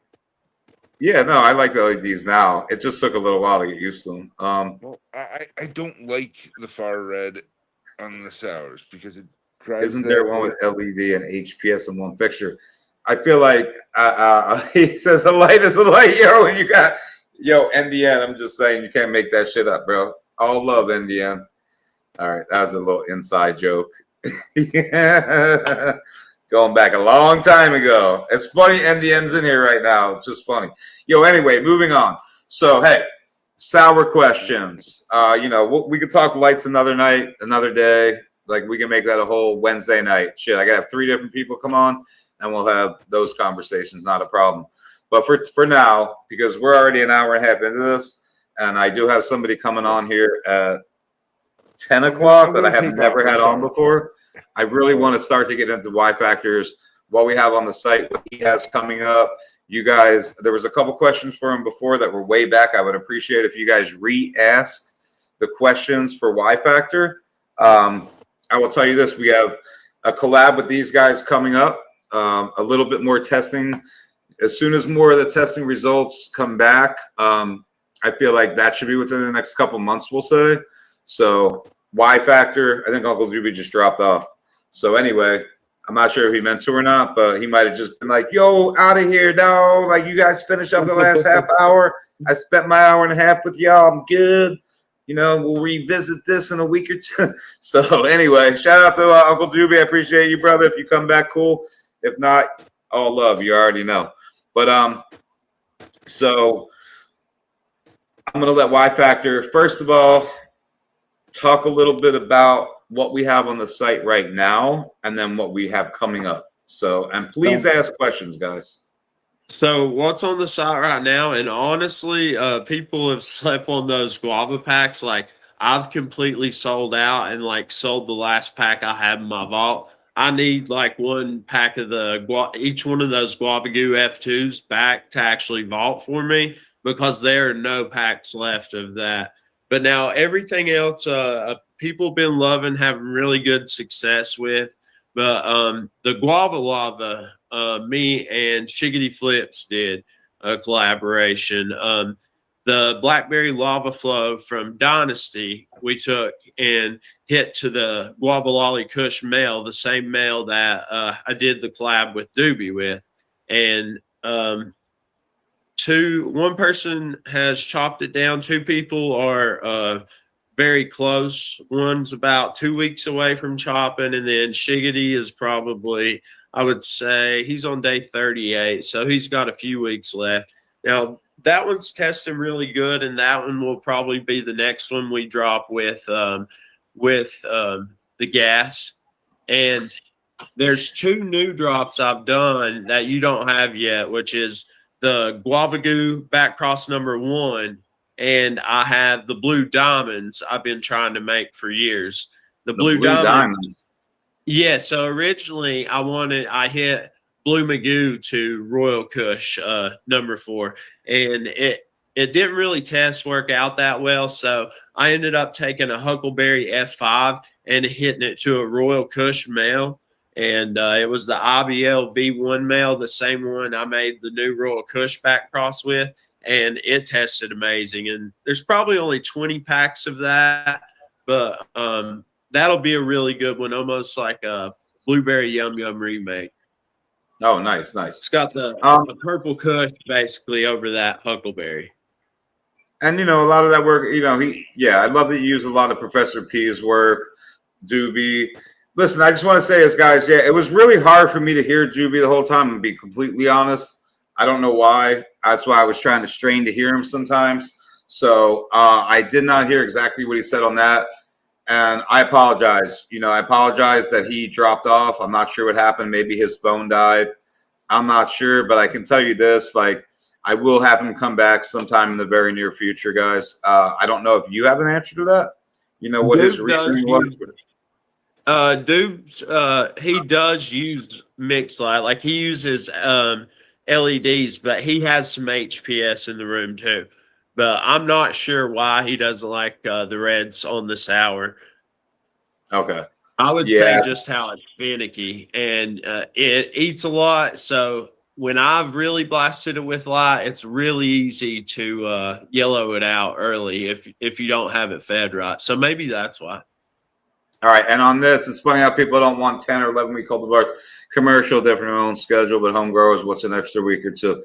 I couldn't agree more. I feel like, you know, when like all love the Doobie, and you know, I am proud of him and super stoked for him for getting into like the rec market, because that's basically what some of that conversation was. But you know, the flip side of it is, I really think it's a totally different thing than what home growers want.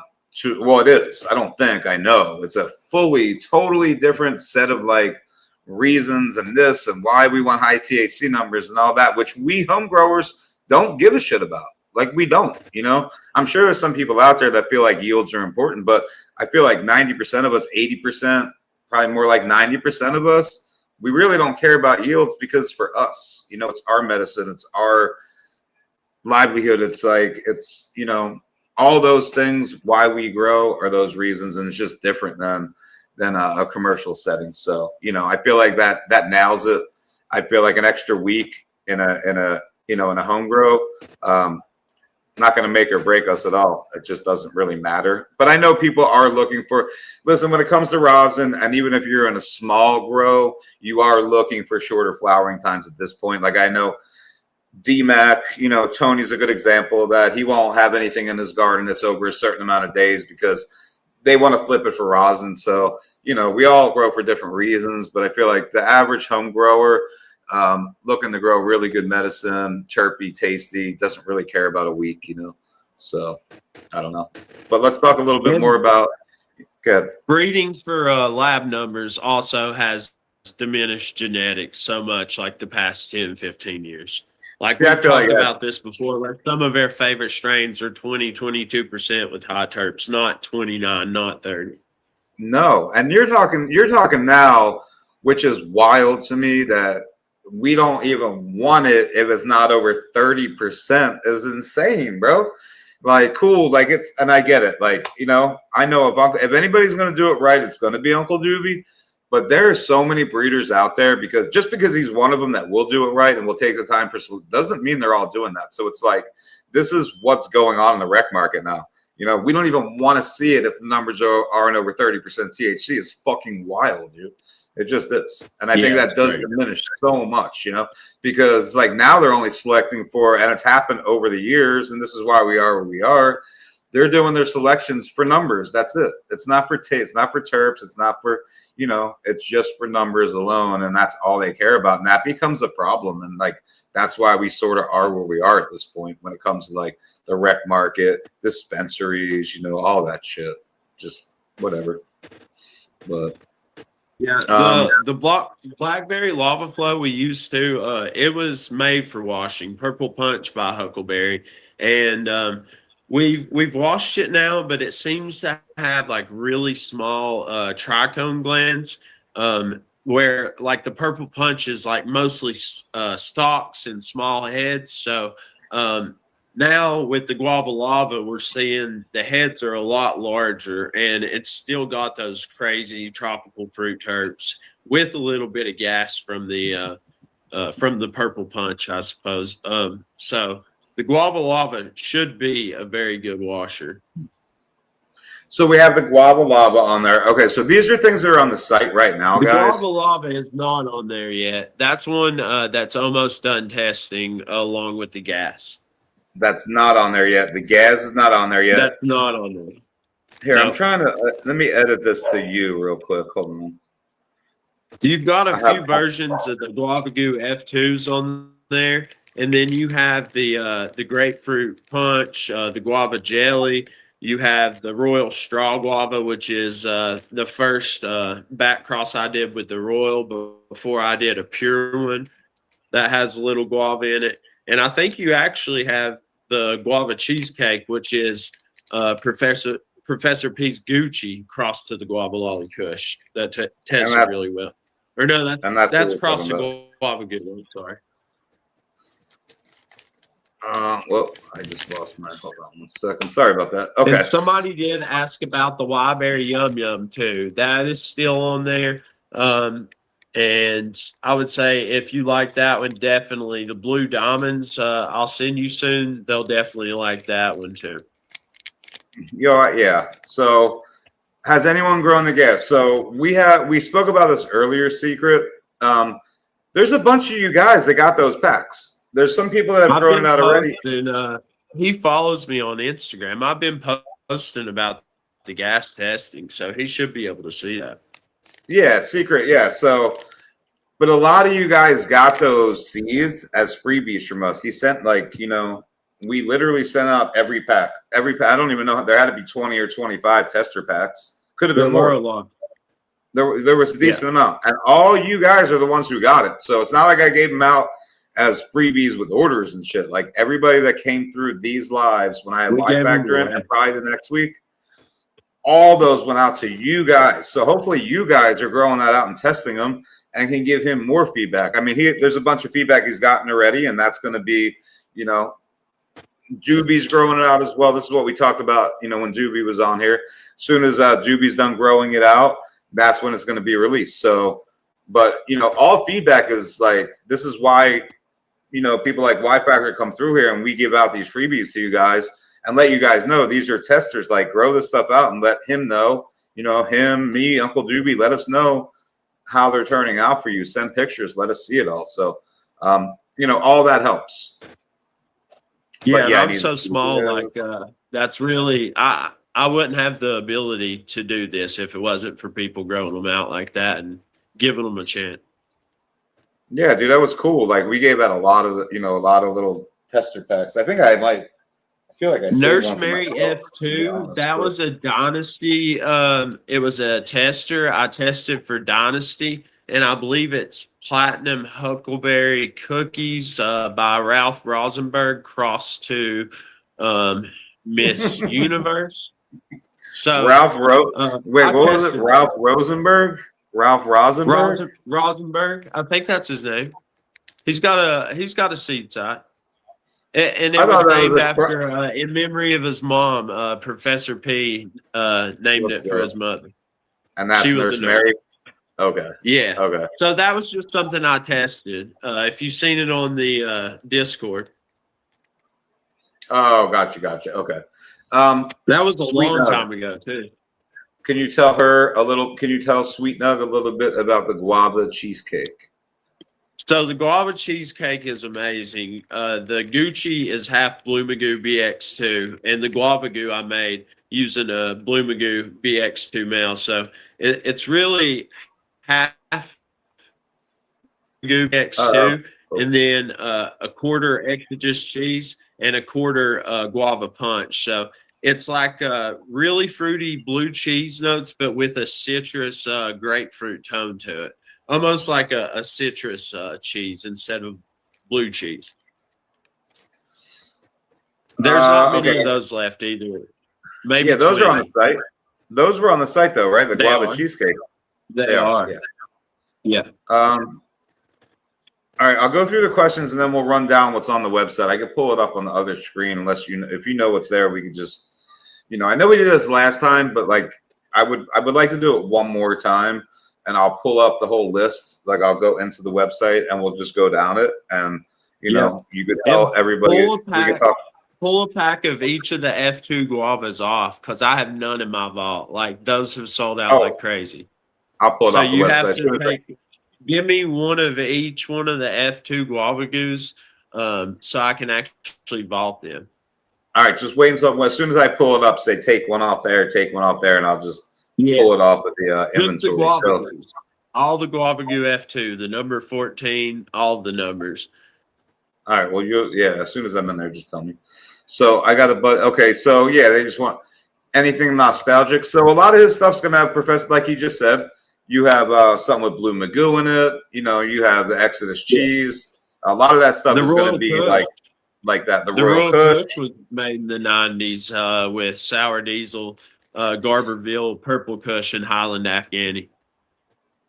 Yeah, DJ. I do want to say this to that comment right there. We just released the Salmon River OG. I think he called it B2. And those are on the website. Yeah. So I do work with Professor P as well. And we did just the last drop we did. It might have been the one before. Had a remake, you know, the version to the V2 of the Salmon River OG. Those are actually on the site right now under the Dynasty section. Professor P, Relic Dynasty. I think it was Dynasty release, but all right. So what do we got? I have a 13th. I have a 13th THC strain that people line up, but the difference between Rec and the other, I don't know what you mean. But that's the difference between Rec and the. There's no, that's just whatever, you know. It's all the same. I think people don't realize that.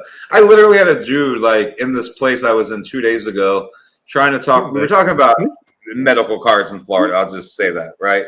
And he's like, "Yeah, the Rec is cleaner," and I'm like, "Bro, what are you?"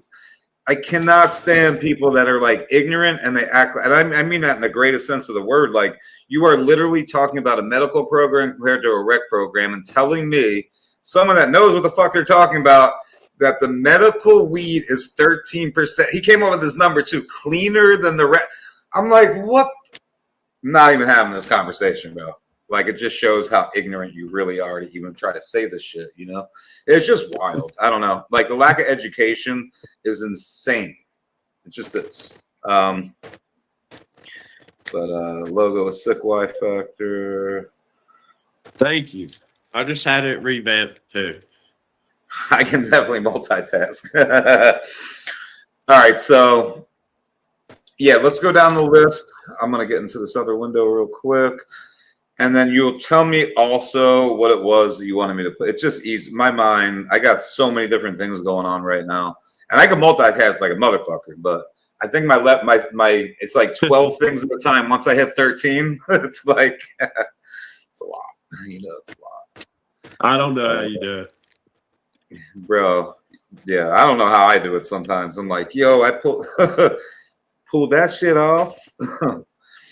But and then I have, I hope this other guy is going to be here at 10. Maybe he's in here right now.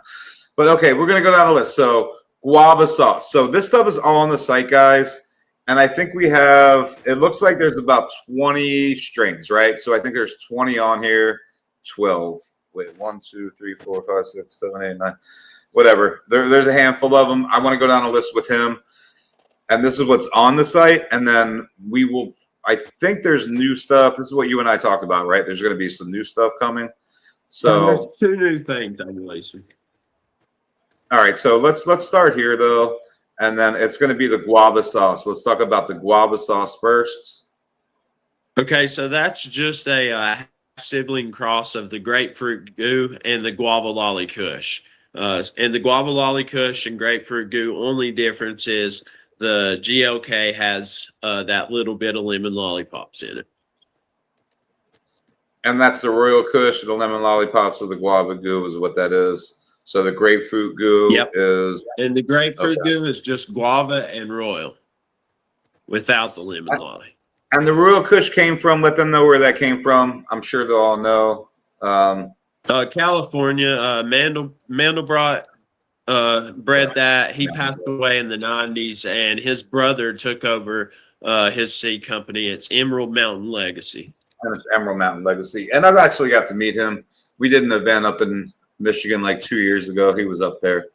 All right, so and he's awesome. Yeah, the next one we're going to talk about is the grapefruit punch. So let's talk about the grapefruit punch a little bit.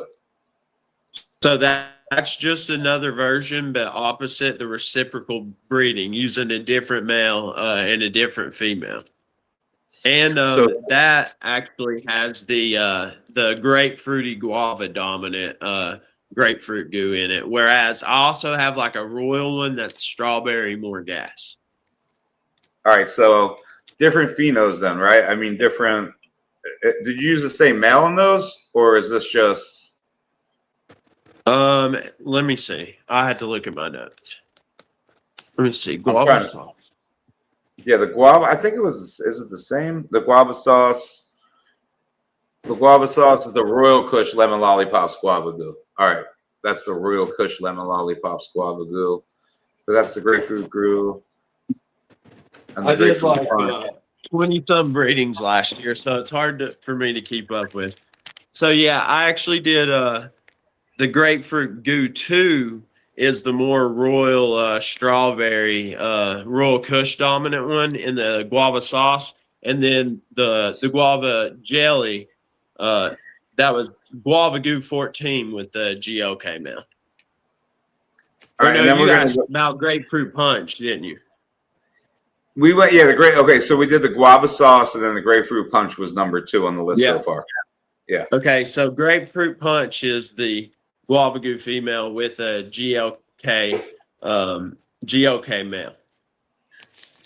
All right, cool. Yeah, I see you 93 or nothing. Perfect. So just give me like 5. Give me. I might be 5. I just want to let 93 or nothing know he's coming on next. I might be 5. I might run 5 minutes late with him. I just want to try to get through this list. We might get it done, but I might need about 5 extra minutes, 93 or nothing. But either way, you're coming up next, brother. So the grapefruit punch is the number 1 guava dominant female. The guava sauce is the number 2 Royal Kush dominant female. All right, gotcha. And then we talked about, so next on my list would have been the guava cheesecake.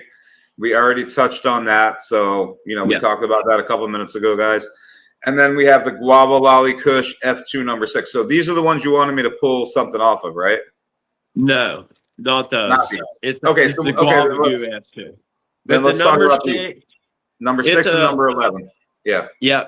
It's a 6 is a Royal Kush dominant pheno, a little more gassy, a little more grapey. And the number 11 F2 is a guava dominant pheno. So I hit 2 of them, 2 of my favorites, like going to each side of the line with that one. All right. So same male. I might have to, I might get with you tomorrow and just add a little notes to these listings, to let people know like which one leans heavier to which side, the 6 or the 11. I just can't really get in there to edit it right this second. But okay. All right, then we have the Royal Straw Guava is the next one up on my list. Royal Straw Guava. Yeah, now that's the first Royal Kush back cross I did. Not pure, but actually using a grapefruit goo male. So 3/4 Royal Kush number 4 with 1/4 guava goo in it.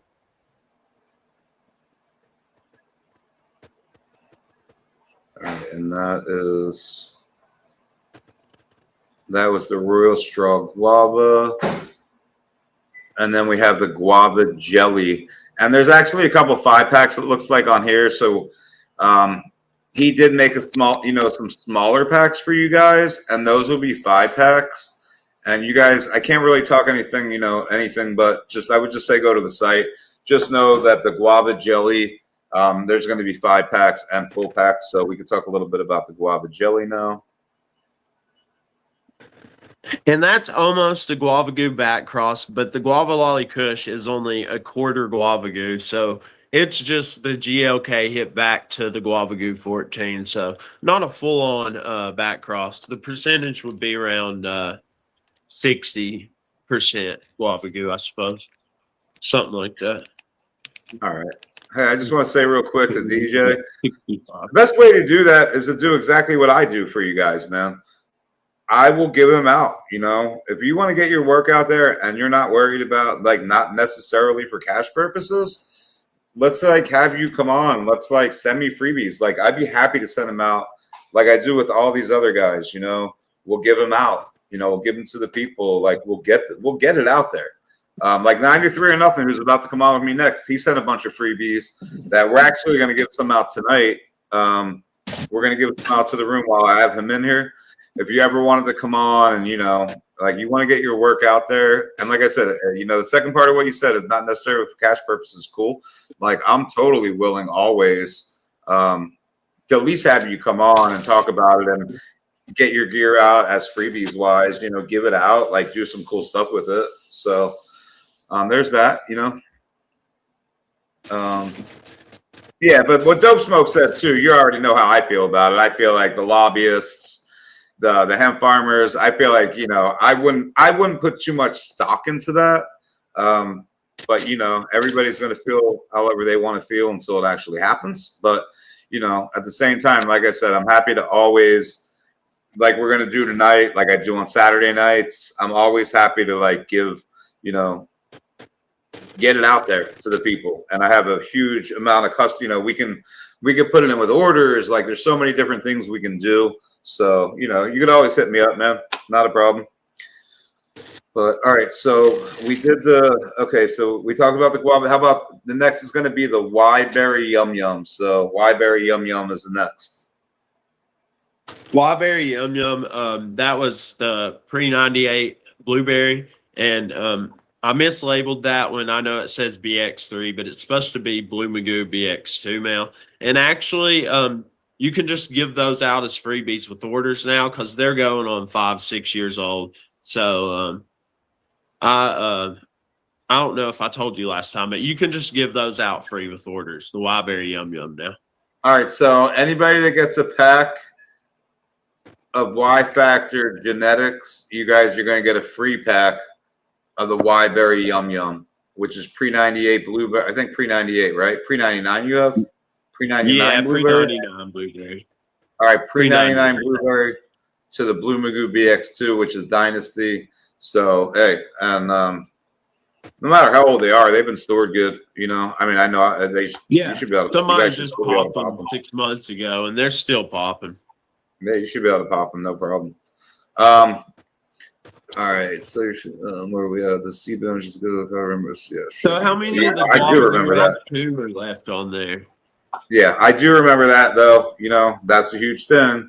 Like that's how it was. Here, baby. How many are left on there? All right, so F2s. I'm going back to it right now.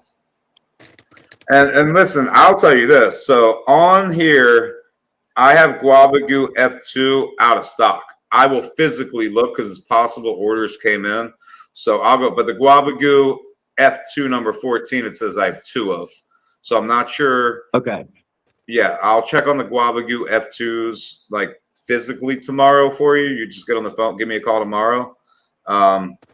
Because inventory numbers are not, and the reason I say that, people will put in orders, bro, and I'm just really bad. I have it sort of set up now. Well, I do. I have it set. I have the website set up now, which I didn't before, and this just happened over the last 2 weeks because I had this glitch, so I had to do it.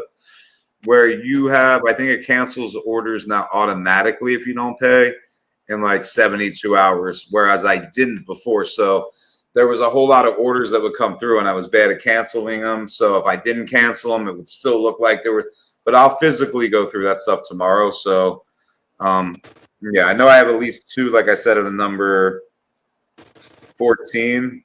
I mean, it says out of stock on the Guava Goo F2, but I'll check. I'll check physically. All right. All right, last thing. So that was the whole list, guys, just so you know. I have that scroll at the bottom of the screen for a reason. I'll point that out to you guys. Look at the scroll. You know, go take a look. Like, go check it out. And I will get with both these guys. So Uncle Doobie I'll get with tomorrow. And I will get with Y Factor tomorrow.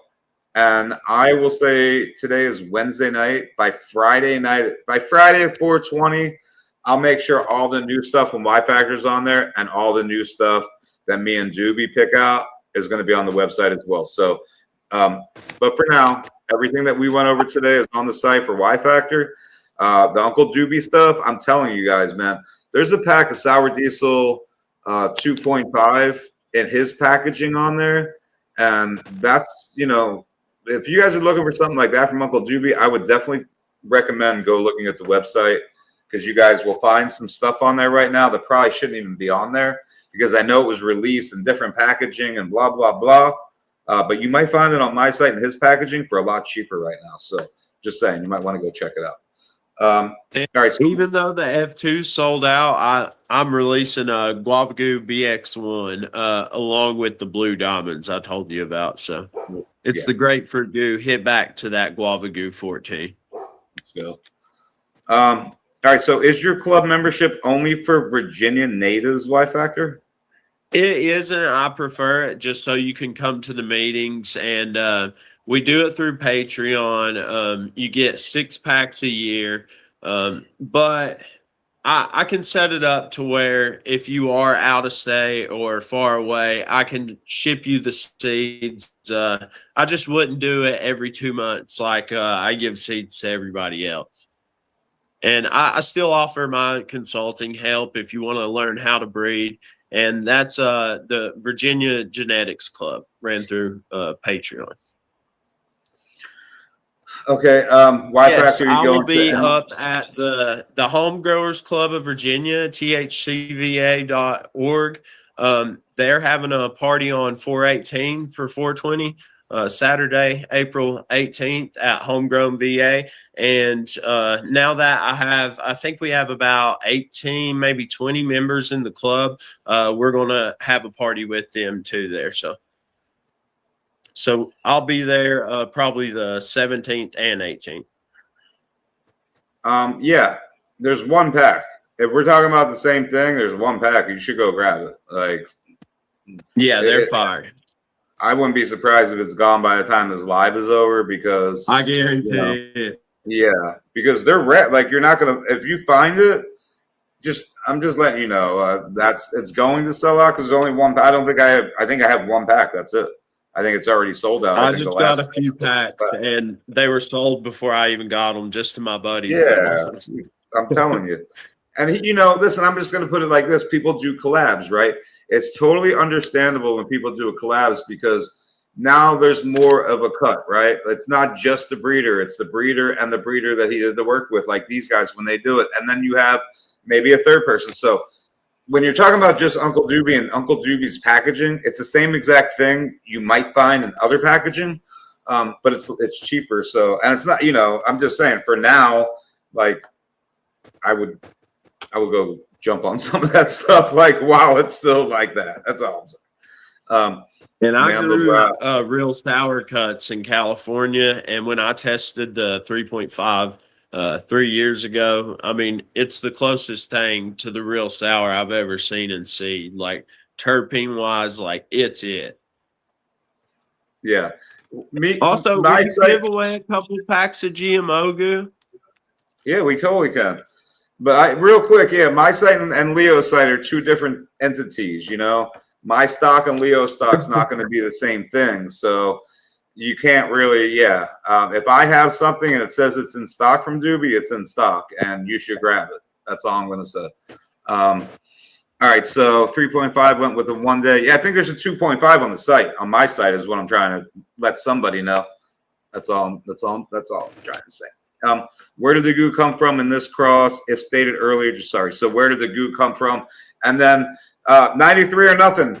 Hit the, you know, try to hit the link that I sent you so you can come in. We're going to do a couple giveaways real quick. And then, you know, we'll run out until 11 o'clock with you. All right, there you are. Let me just run these giveaways real quick. What's up? You can hear me? Guava goo was okay. It was a Guava Punch bag seed that I found out of Guava Punch flower from California. And honestly, like I never was going to work with it just because it was a bag seed. But it was the first jar I always emptied. It was the most unique smell, grew great outside.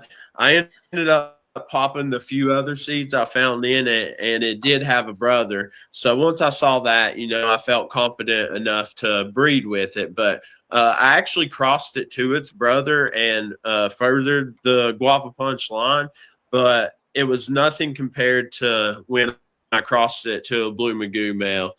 For some reason, it just preserved that special flavor that cut had, like the grapefruit flavor, the purple around the flowers, the pink trichomes, better than the pure guava punch even did. So. All right, there's the hashtag, y'all. Put the hashtag in. How many giveaways you want to do? Just do 3, and I'll send them if people have me on Insta, they can hit me on there. Just give you their information. You can give it to me, but they got to cover shipping. I might do more.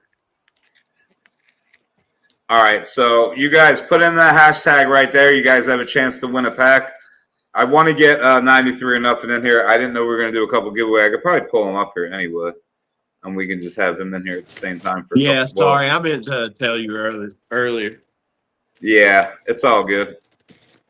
We can go a little bit late. I don't mind going a little bit later. It's not like we're really on a time schedule, but let me just get the Let me just get I know you can see me. I can see you. I don't think nobody else can see you. I can see you down there.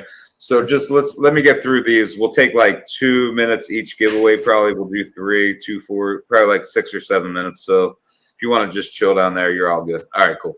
All right. You can just do it at the end if you want to also and get him on I'll tell you this. If I wait to do it at the end, I'll forget to do it at the end, bro. I have some giveaways to do for him already. So I feel like let me get yours out of the way, and then we'll do his at the end. I think we have some giveaways still from him. That works. I actually have a couple packs. Yeah, I have a bunch of packs. So I don't know. I mean, shit, we could do. I'll talk to him about it, but I'm not sure if we were going to put any of this stuff on the site or we were just giving this away for now. I don't remember because I just haven't talked to him in a while. But we'll talk about this. Where's 93 from? Here, I could bring him up for a second. Yeah, I'm going to pull you up for a second. All right. You good? I'm going to pull you up. All right. Yo, what's up, guys? What's up, brother? What's up, man? What's up? I'm VA based as well, bro. Oh, you guys are both VA? Oh, yo, listen, this is what I'm going to do for 1 second, man. I'm going to grab myself a cup of coffee because you guys are both from Virginia. You guys can talk for a second, man. It gives me a second to stand up for 1 sec. But 93 or nothing, man, was kind enough. You guys see him come through the lives. If you guys are on Instagram, he's put some work into these packs. He sent these packs. We're going to either give some away. I'll figure it out with him in the live. I don't remember we said we are going to put anything on the site or just give them away. Whatever works for him works for me. But we have packs given away right now. Actually, let me spin this, and then you guys, I'll give a new hashtag, and I'm going to get myself a cup of coffee. But Uncle Puff in the house. Yo, look at all these people. DJ, you got a whole bunch of Virginians in here. What's up, Southwest Virginia crowd. Nice. Look at all these guys from Virginia. Let's go. But here, where are you from? 93. Oh, I'm bro, down in Bristol. Dude, I'm southwest near Galax? Yeah. Hillsville area. Yeah, okay. right around there. You're only about an hour from me then. All right, real quick. Beadwork by David. That is coming from Y Factor Genetics. Write it. Y Factor. You want to write that down? I'm writing it. All right, Beadwork by David. I'm going to spin it back here. New hashtag. All right. And then I'm going to walk away while you guys are doing this for 1 second. We'll do. What's your Instagram tag, man? Just 93 or nothing. Okay. All right, there you go. Start that Dark Star one and give me 1 second. I'll be right back. I'll let you guys talk a little bit about Virginia. Talk a little bit about the events, man. You know, events you got coming up in Virginia, all that. Shit, Virginia's cool. Yeah, really? There's not much of a scene here. Do you know any events like closer to us? I go up to Homegrown VA in Richmond, do most of my events. Yeah, I was gonna say I went to EC3, the East Coast Connoisseur Cup. I was there this past year. But do what? They're not doing it this year, but I was there this past year. I didn't get to enter because Hurricane Helene. Yeah, Hurricane Helene. I had 2 entries, but I was without power for 8 days, so it just messed my whole run up. Oh, dude, same. I lost a cut of GMO, Dolce de Uva, so much. It was not There fun. might be another one going on, maybe by G Traders later in the year. Okay. That's what's up, dude. I've heard of a few North Carolina ones going on. I might go We've to. got to get some. We got to get some actually in Southwest Virginia. Get some people and find some shops that'll actually do some Yeah. events and get a community going here. Yeah, definitely. There was one I went to up there. I can't remember what the farm's name was. It was near Hillsville. Farm. I'll think of it. Indigo Farm. You ever heard of that? Yeah, I went to that one. It was like the fall festival something. They should be doing that again. Okay, nice. Yeah, I need to get a booth for sure. What are you Have a breeding few- with? Like, what kind of seeds you giving out tonight? So, a couple of Pesmints crosses, which I'm sure Dark and me will get into. But Pesmints is from Blasted Genetics. It's pineapple Pez to ice cream mints. All right, guys. Sorry about that. All right, let's get this spun. I'm just looking at the comments. So, rec sales on your governor's desk. Why, you guys don't have rec in Virginia? I mean, not a great. No? It's going through. They're making the framework for it. But you don't it's have rec going in through. Virginia right now, though? I mean, I they didn't- voted on it years ago, but they're just now agreeing on the regulations and how to control it. Okay, I didn't know that. For some reason, It's being implemented at the end of this year. So you guys can grow, but you have no rec program. Not yet. Exactly. Applications start July 1st. Doesn't make a lot of sense. Yeah, that's wild, dude. Dark back from stretching his whole whatever, bro. Stupid. All right, Gabby Greenfingers. Gabby, you got it. All right, one more giveaway from Y Factor. Let me get this down. We'll do one more giveaway from Y Factor, and then we're going to get into it with 93 or nothing. And the GMO goo is GMO by Appalachia. I think Appalachia F2 actually, maybe even F3, crossed to the same GOK male that we did the gas with. Nice. It was All right, a there. funky KMD. There, Doobie. Doobie is it because we had Uncle Doobie on first. So that's it. We'll find new ones. So I'm just letting everybody know, like I said, thanks, Swerdna. Swerdna. You talking about Edna? So- Redna? If people don't have me on Instagram, it's Y Factor, the letter Y Factor Genetics 2.0. If not, email me at Y Factor Genetics Gmail at gmail.com. The letter Y Factor Genetics at Gmail. There's been loopholes in the market. No, but we have homegrown. That's what I did. I didn't even see your comment, bro. That's what I was saying. That's just wild. Like, that's sort of like backwards, right? It's a trip. They've been shutting them down lately, though. You set us back now. Everything, yeah. Ohio is doing the same. Yeah, that's how like it seems like Ohio. Then you got all the taxes. You know, the crazy taxes in Michigan. It's wild. It really is. Like, it's crazy what's going on in the country with when it comes to the plant and how they're trying to turn some stuff back. You know, it's insane. It really is. Wait, I'm trying to get these comments. Wait, what the fuck? It's not letting me do it. Hold on. There we go. All right. Me and 93 seen a pack of Trey Sister earlier. Why won't it let me pin this? What is going on? Oh, there we go. Let's go. Oh yeah, I really want to get a hold of that pack. Yeah, I have. I mean, it sounds like a Top Dog pack, right?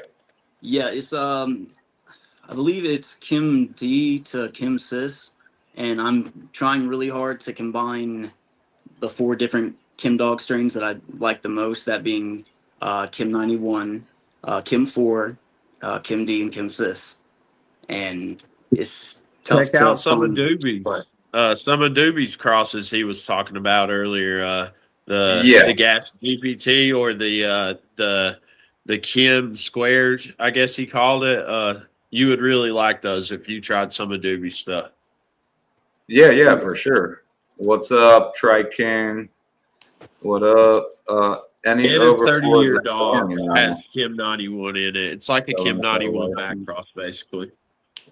Oh, that's fucked up. Yeah, I've got actually a few Kim crosses I might give away tonight on top of the Pesman's crosses if we have time. Places either only medical do, but rec they don't usually care. Yeah, they definitely care where they don't have rec. Can you send me links or articles on that? I'm not sure what you're asking. Links on articles? You just look it up, man. Look at Ohio. I know Ohio's trying to walk stuff back.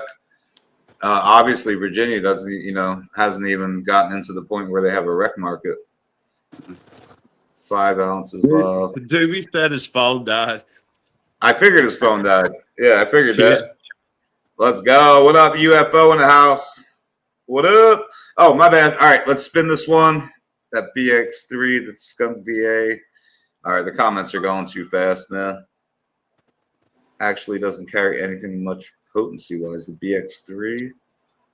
Yeah, I can't even see the comments, dude. I'm like losing them now.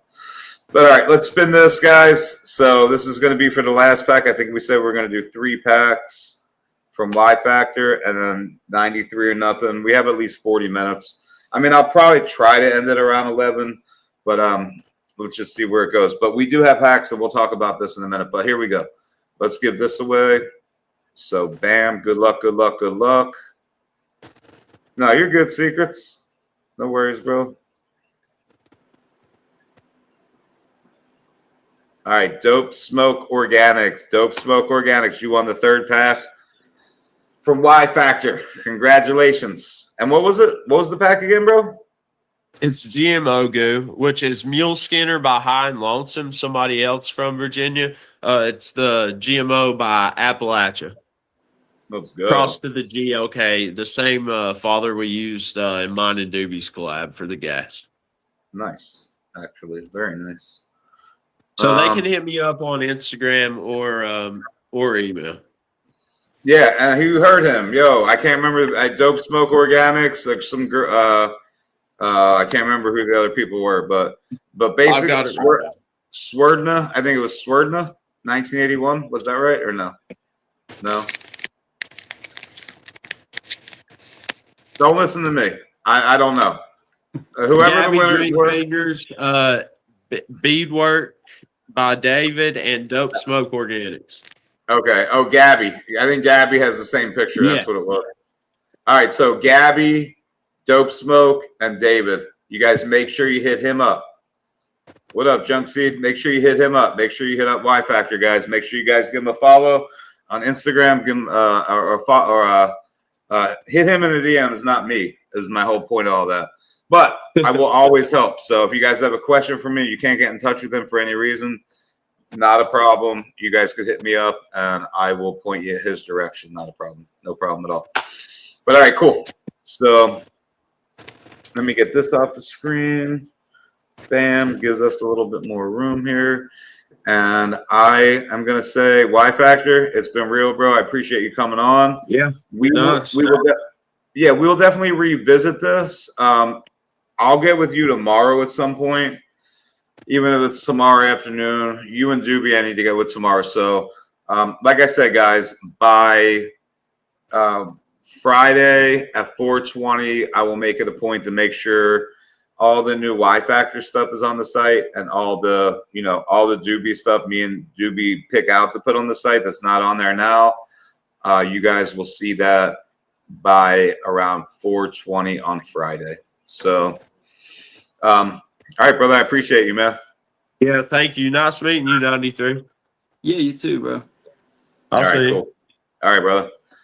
All right, so let me see. Wait, what? Okay, let me blow this up a little bit more. Wait, why is it doing that? One sec. Oh shoot! I just screwed up my whole thing. I totally just screwed it up. Damn. All right. Fix it. Can you see the screen or no? Yeah, I'm able to. You can? I can't see it at all. I don't know what I just did. Man. Either way, it's cool. Not a problem. As long as everybody can see it, no big deal. So I'll sit here and try to fix it while we're talking. But all right, why don't you introduce yourself, man? And we'll get into like what you sent. I know you sent, I think it's 2 or 3 different strains. I see at least 2. It might have been 3. 3, yeah. It was 3. So we'll talk a little bit about this work that you did. And we can give out, like I said, I'm not sure if we were putting any of these on the site. I can't remember if they were all for giveaways or not. But if they were, just give them away. All right. So if we're going to just give these away, basically what I'll do is I'll pull that giveaway tool back up. And as we talk about these, we'll do giveaways. Because I think there's a bunch of them. So it should get us through. Let me see how many. I know we gave away like a handful of them already. But introduce yourself first. And then I'll actually put this up here. So that's a question for you from Dakota. Can you see that up there? Because I can't see the screen. Yeah, I got it on there. I started growing in 2023, actually. I'm pretty new to this, but right off the bat, I knew I wanted to start breeding because I had a plug with a variety of strains. And so every time I would get a zip and I would get an 8th and I would mix them and see what the high was like. And then when I started growing, I was like, man, I got to do that myself. And it just went from there. Hey, man, that's what it's all about, Yeah. Like Dakota says, you seem like you're around my age, 24. So, I mean, shit, you got to start somewhere. And I feel like you picked out some good things, And like I said, we'll talk about this a little bit. I mean, how long have you been smoking? Like, what led you to want to actually breed? These are questions I feel like are good questions.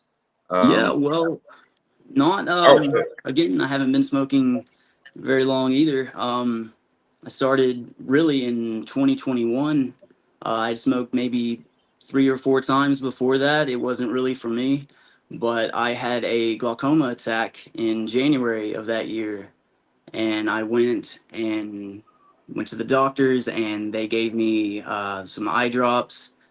And I ended up having some laser surgeries done. But one of my close friends was smoking and he was like, dude, you need to smoke. It relieves your eye pressure. And that's what I needed because I forget the exact kind of glaucoma I have, but my pupil goes out too far so that when I blink, there's a suction motion and the pressure builds behind my eyes. And cannabis helps relieve that pressure for me.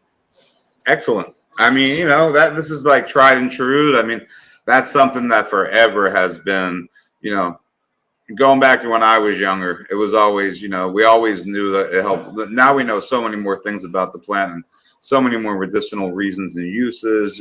But that's always been, glaucoma has always been one of the things that we've known for a long time that it does help. So, all right. So you've been smoking for a couple of years now. Tell me what strains you like. Like what's your thing? Like, do you like the chems? I mean, apparently you do. So yeah, for sure. Well, I started out with candies because that's what the market's flooded with. But since then, I've discovered a love for Kush, OGs, chems. Right now, I have a line that I'm working on. It should be dropping July 4th. It's called Medieval Limes, and it is Zion Train to Ancient OG project, which is like an in-cross. It's F2 mother to an F4 male. okay, so when go ahead, keep talking. Yeah, keep talking. I'm not. No, you're good. You're good. No, I always go to like the male that you hunted. Like, what did it take to find the male? What do you look for in your males? I'll go to even as how many strains have you created so far? What led you to create those strains? I mean, listen, I just want to let everybody know this ahead of time because I do this with a lot of people, and me and 93, like we've never seen each other face. Well, he's seen me obviously because I do the lives, But this is the coolest way that I feel is to meet people, like, is to have them come on and we don't have a conversation. This is completely organic. It's not like I'm like, oh, we're going to go over these questions. Like, this is what we're going to talk about. No, that's not the way I do it. I like to just be really organic about it. And this started with UFO. So I'll give a shout out to UFO Genetics and Crystal Rose, because, you know, these are the guys that I started doing these with, that it was just conversation like this that grew into what it grew into. And, you know, I always promised myself, like, I would never do it that way where we would like talk about questions and, you know, have like determined whatever, nothing predetermined, nothing thought about ahead of time, fully organic. And that's why I always let you guys know your guys' questions really help. They help, first of all, the live move along. And it just gives me a little bit more like insight as to where you guys are at and what you guys are feeling about the conversations we're having too. So, you know, I don't know. It's just cool to do it this way. And nice to meet you. You know, good to meet you. Like, it's really cool to hear someone that I can, you know, you're younger, and it's really cool that you're interested in this, first of all, and that you actually have put together and made some strains. So, you know, going from that point, I'd actually like to ask you, or let me see, there was a question or two. So I feel like let's get to those and then we'll move on with, you know, some of the questions I might feel. So what's your favorite strain? There you go. What's your favorite strain? My favorite strain is probably Ancient OG. It's one I've had. The first jar I got was from East Bay Farms, and he killed it. I loved it. It had such a unique, like almost like a cilantro terp. And I after that, I immediately started looking for packs. Yeah, the H&OG is definitely something special, man. It is. All right, so how about this? What type of strains did you find work for you? And I think we're still talking about the glaucoma, maybe, Dakota? What type of strains did you find, or in general? How about we'll just say in general. What type of strains did you find work for you? Let me put it on the screen, my bad. I'm still trying to find some cultivars that help me and don't give me anxiety. So there you go. Stay away from Haze. I would personally recommend like a Kush, maybe TK, or if you can get some Crippy from 808. Hey, 808's got the Crippy, you know. 808's got all kinds of good stuff, man. Yeah, for sure. I'm working on that line that I should have pretty soon. I've got a couple different mothers that I'm going to be crossing the limes into, GG4, Peach Rings, Motor Breath. I'd love to get it on the site. We'll talk about that. So this is from Logan. That's so funny. I just asked him earlier if he's prepared. He said he has no idea what the questions are. And there is no, you know, that's just, I feel like the easiest way to do this is just to have like a normal conversation, you know? Yeah, there's no pressure. It's just better that way. Like a lot of the podcasts I know, I've had people that have come on here, like in-house genetics, you know, Brandon's one. He's like the last, because he had just done a podcast before I had him come on the last time. And they had like literal questions and wanted him to answer, you know, not a certain way, but, you know, like literally here's the questions, the answers, blah, blah, blah. And I just will never do it that way. I just won't. But, all right. So, okay. Does the breeder, yeah. I mean, obviously this is a question that's always going to come up, right? Do you test your own gear? Like, do you have testers? Do you have space where you're actually growing out, and how many are you growing out if you're testing them yourself? Are you giving them out to people? Like, and I have to say this, guys, you know, he did send me, and we have given these out. So I feel like this is a really good way to get your gear out there to be tested. Anybody that's gotten his gear, like I said, with the last person, Y Factor, that was on, you know, you guys should always take this gear, the freebies that I give out, and give back feedback if you can. When it comes to like 808, and we give out a shitload of 808 gear, you know, it's not necessarily like where we really want feedback on 808 gear, even though he probably does. I feel like he gets a lot of feedback as it is. But when I have new breeders coming on, and breeders you guys might not have heard of, like Y Factor, Hopefully you guys have heard of him. If you haven't, now you have. 93 or Nothing, who is obviously a new breeder and would love to get feedback on the gear that he sent me, the freebies that I sent out to you guys. I feel like this is such a good way to get these guys feedback on their gear. And listen, when I say feedback, good or bad, man, this is not a be-all, end-all. We want everything to be perfect. This is, let me see what I can fix. Let me see what I can make better. Let me see if this is testing the way that I wanted to test, because that's what it's all about, Nothing's perfect, so we could only strive for perfection, but nothing's ever going to be perfect. So, it's just really cool when we're able to give out, like we're going to do tonight, give out a bunch of these packs and let you guys actually grow them out and get with him and say, hey, man, I grew out your rainbow pesmins. It was fucking, blah, blah, blah, flowering time, whatever the case may be, because it's not like we all have space to test our own gear. And, space is always going to be a dilemma and the problem with any grower. You always want more, You might have something that you love, but you can't just focus just on that. I mean, you can, but, you always want to move on and next project, all that. So that being said, so how is your testing going? Is there people testing your gear? How is that working for you? Yeah, I definitely have a few testers. With these specifically, I haven't. That's why I'm giving them away as freebies, because I want to get them out there. And I just haven't had the time with the limes. I made this project and then I moved to the next, and then I found a unicorn and I was like, wow, I got to focus on this now. And it's been probably a year since I made the Pesmins crosses, and they've just been sitting in the fridge, and they don't deserve that, Okay. So then let me move on to like your selection process and, what you did to find the male. Did you happen to just grow something out and it was a male and you were like, oh my God, this is a beautiful male. This is what I'm going to use. Or did you actually like say, have a few males to choose from? What made you choose the male that you chose? I feel like these are just all questions you're going to get throughout your breeding life. People are always going to want to know like how you found what you found, how you made your selection process. And, it does matter. I mean, there's nothing wrong with finding something in a pack of seeds and you're like, oh, this male, but I do feel like you always want to at least have something to compare it to and say, okay, this male for this reason was better than this male. This is why I selected that. And I know when hunting males, it's a whole nother thing and you need space and all that. So, I'm just curious, like how you found, the Pesmins male, for instance, because I feel like the Pesmins was what you used in a couple things. So that was the male you used in all of these, right? Yep. Okay. So talk a little bit about how you found the Pesmins male. With the Pesmins, I was running a few different things from Blasted, and I came upon a male, and I was like, maybe I shouldn't throw this one out.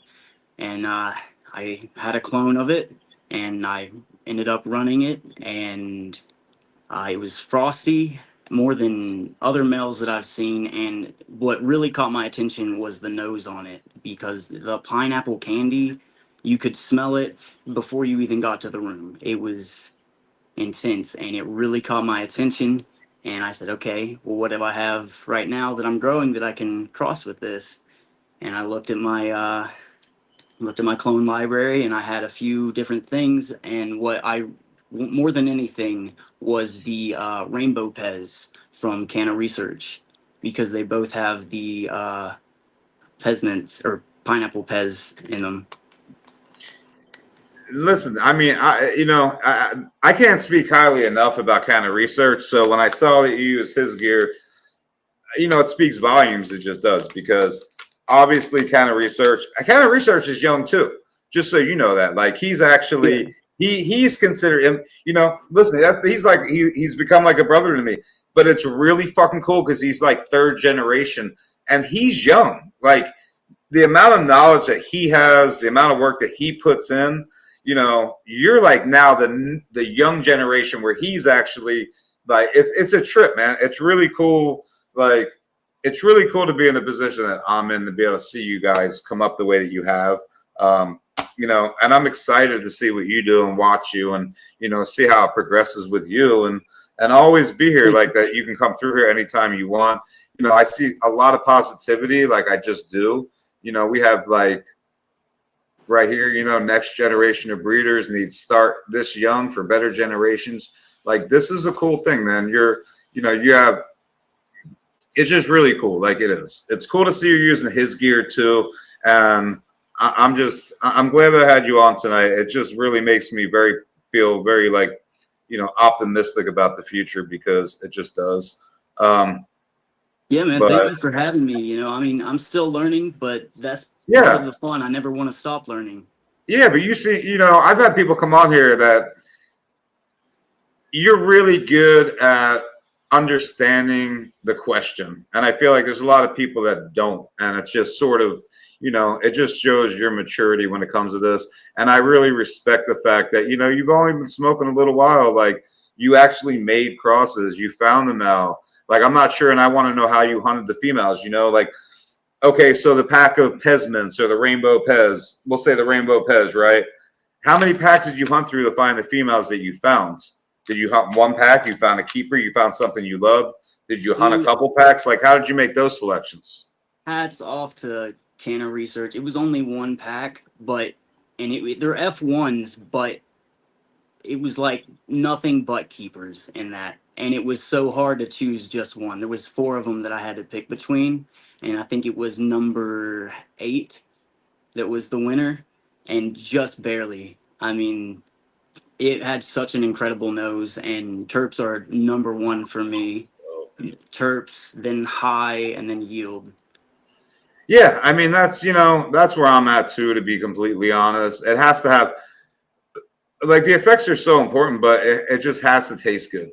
You know, it just banging, does. Yes, sir.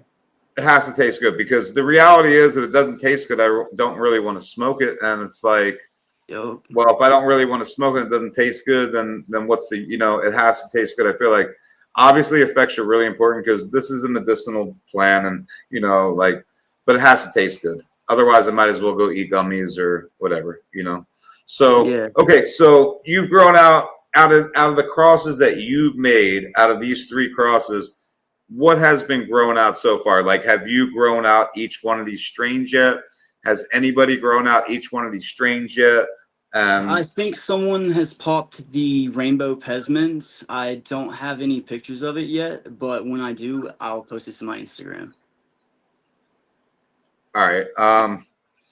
Yeah, Canna Research is definitely the man, no doubt. Need to hold a male and veg for at least 6 months to make sure his herm traits doesn't pass from now. Stress test with overfeed and cash rest. So, I mean, these are really good, you know, these are really good points, that because this will all come out in testing anyway. I just feel like it will. And I feel like as you progress, you know, obviously these are freebie testers, man. Like, these are for you guys to actually grow him out and give him some feedback back, you know. He's only going to get more educated on the breeding aspect of it, but he has a lot of people out here. So I feel like that is actually, you know, these are good things though. So need to hold him out and veg for at least 6 months to make sure the herm trait doesn't pass from mal. Stress test with over and under feeding, and that's just to make sure that the male is going to be a solid male. But, you know, there is like the other side of it too, and I will say, you start out with good genetics, you know, you start out with solid genetics like he did. You know, there's that, and this is all stuff that he used. It looks like most of it is from Canna Research. Really, I'm not sure who the root beer pie came from. That is Masonic. Okay, so the root beer pie is Masonic. I'm not gonna, you know, I'll. And then the repeat, that is from, if you guys know who Dabs for Dads is, he's the guy that made Prickly Pete, and that is Amaretto Sour to Prickly Pete. Amaretto Sour is Skittles to Biscotti to Sherbet Cross. So, and it was a super lime candy. Oh, that was the repeat. All right, that was the repeat. Okay, gotcha. Yeah. Okay. Yeah. So then I made the repez with that. Yeah, cheddar. I agree. My dad started growing at 7, turned me on in the late 80s. Been growing here in Southern. Let's go. Oh wait, yo, I missed. Yo, I actually apologize. I think I missed somebody's comment that I had up there. Yeah, Dakota, my bad. Dark, this is a question for you in the future. I'm going to make a few crosses and wanted to send you some testers so people can test it. Yeah, that's fine. That's totally cool, Dakota. We just let people know they're testers, you know, they're freebies. Like, if we are giving them out as testers, and I really want to make sure, you know, like when I do these things, like obviously these are going to be considered testers. So just know, you know, I do have freebies as well. The freebies will be like 808 and stuff like that. And this will go out as freebies. I mean, this is considered a freebie, but, you know, in a way, these are going to be testers. Like, this is for you guys to try to help these people out and test it, you know. And listen, that's not for everybody, you know. Not everybody has room. Not everybody wants to test gear that's untested. I totally get it. It's not a problem. But, you know, for the people that want to and can, give some feedback. It's all about knowledge of the plant. I research it every day and try to figure out some crosses. Absolutely. You only pick one pack if you're following the right people. I mean, hey, I feel like, you know, there is a lot of gear out there that is tried and true. So there just is. Yep, the youth moving forward. Yeah, I love the positivity, man. This is cool. All right, where are we at? Yes, throwing away plenty for that exact comment. Throwing away plenty. See, Junkie made the amaretto. Did we talk about the amaretto? Did you bring up the amaretto? The amaretto sour. Yeah, from Sea Junkie. Oh, Sea Junkie. Okay. Yep. Like that's, you know, Sea Junkie gear. You know, shit like that. All right. Test them. Yeah, I mean, yeah, you do want to test them a bit yourself. There's no doubt about it. So, you know, if you have room, if you're able to grow out your gear and send it out to people that you know that can test it, like that's always the way to go. But I'm totally cool as long as we let people know it's tested gear, you know, or gear to be tested. Yeah. I have no issue with that at all. Because, you know, some people might be like, no, like I'm not cool with that. Get that. I don't want to, you know, test gear that's not tested already. But for the people that are cool with that and might want to do that, that's who we're going to give these packs out to. So just, you know, to be upfront with everybody, like I said, just know if you guys aren't, if I'm going to say, if you win a pack and you're not going to actually grow it out and you're not, you know, you don't want to test it or know it's gear that's untested, totally cool. Just pass it on and we'll try to find some people that, you know, do want to grow it out. So let's go, Hippie J. So looking forward to getting 808's Black Truffle. Yeah, the Black Truffle. Did you get a pack, Skunk 8? I'm actually, how about I say this to everybody right now? I feel like it's the perfect time to say this because 808 came up. Yo, if you have an 808 order, I am still waiting on Jake. Jake, if you're in here, I'm waiting on you. So, yo, anybody that's waiting on an 808 order right now, just please be patient with me because I'm just waiting on 808, guys. I am. I know there's a bunch of you guys that have open orders. Everything except the 808 stuff and the massive creation stuff has been shipped out. Shiloh's in Columbia. He made sure he shipped his package out to me on Monday, which was yesterday or 2 days ago. I should have that by tomorrow. Massive creation orders. They should all ship by, Friday, 808. I'm just waiting on. As soon as I get them in, they will ship. So I just want everybody to know that. So anyway, we're going to do some giveaways. We will do a giveaway of the Repez, a giveaway of the Rainbow Pez Mints, a giveaway of the Pineapple Root Beer Float. So let's start out with 3. I have 1, 2, 3, 4, 5, 6, 7, 8, 9, 10. So I have about 13 packs. I don't think we're going to get to all 13 packs to give away tonight. I highly doubt it because we have about 15, we have about 15 minutes left. But good. I do want to let you guys know also, it's all good. 808 takes forever. Yeah, I just want to give everybody a heads up on that because, listen, I do my very best, when it comes to breeders and getting things quick. And sometimes it's just out of my hands, guys. I can make the phone calls and I could do my best to try to get it as quick as possible. But that's all I can do sometimes. So, just bear with me. That's all. But all right, let's get to this. And so you said you have something coming up. What do you have coming up anyway? What was that you had Yes, coming up? so that was the medieval limes line that Okay. I created it myself with the help of Mount Zion Seed Co. I used their Zion train, which was a super like lime with like a skunk back end, and I crossed that with the ancient OG, and it just came out amazing. Number 12 pheno was my keeper, out of I think it was 30 plants total, and I have a male selected, and I'm going to be doing a regular line and a feminized line later.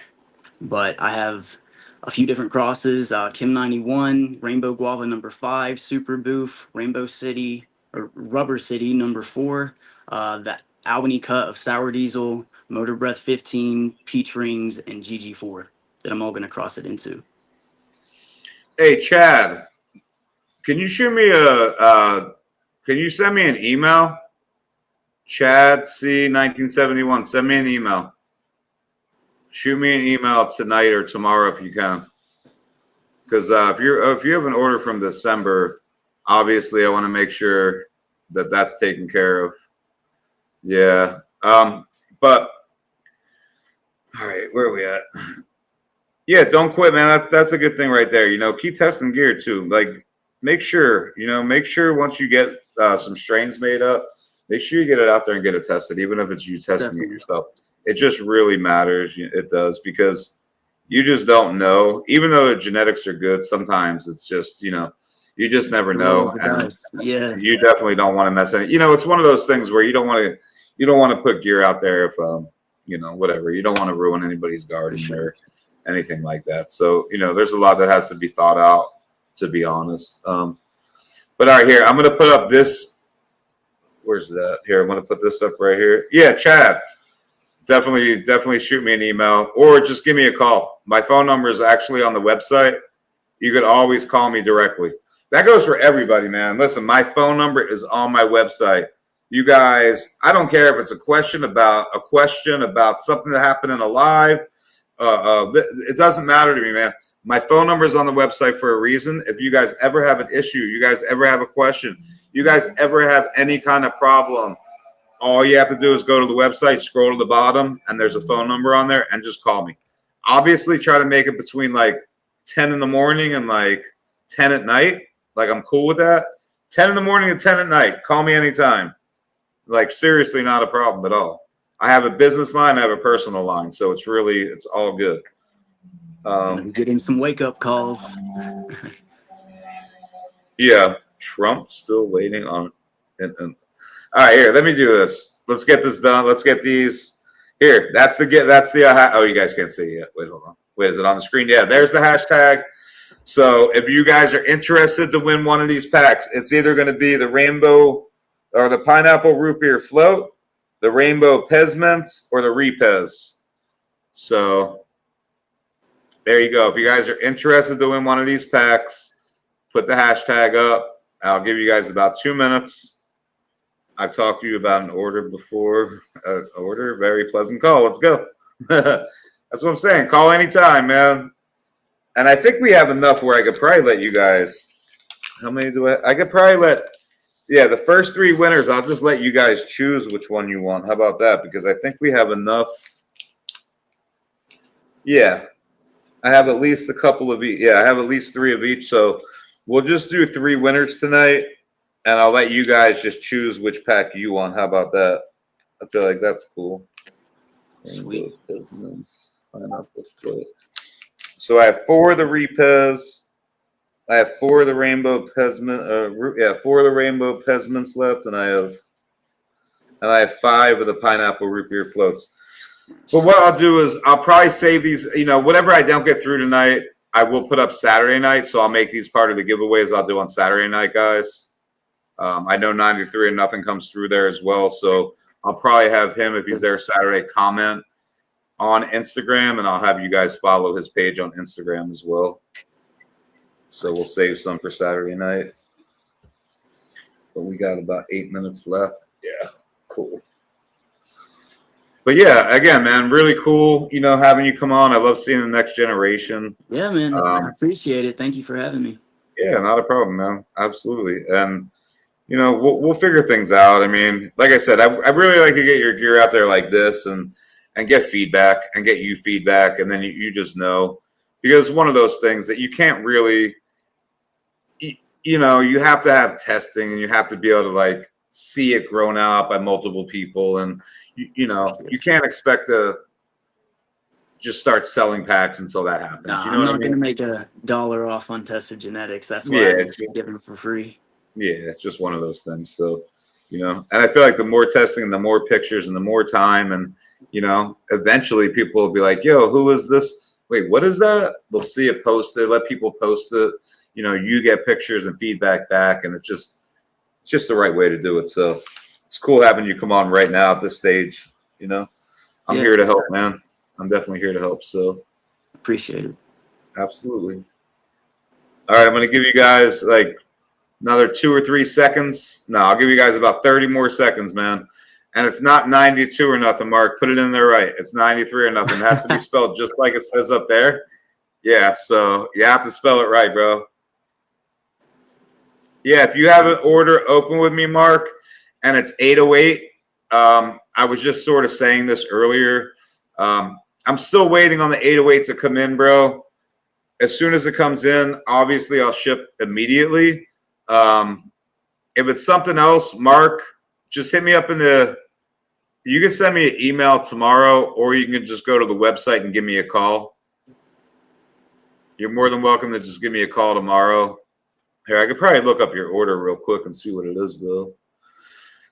But if it's Massive Creations or 808, I will let you know I'm waiting on those. 808 or Massive Creations, I am waiting on those to come in still.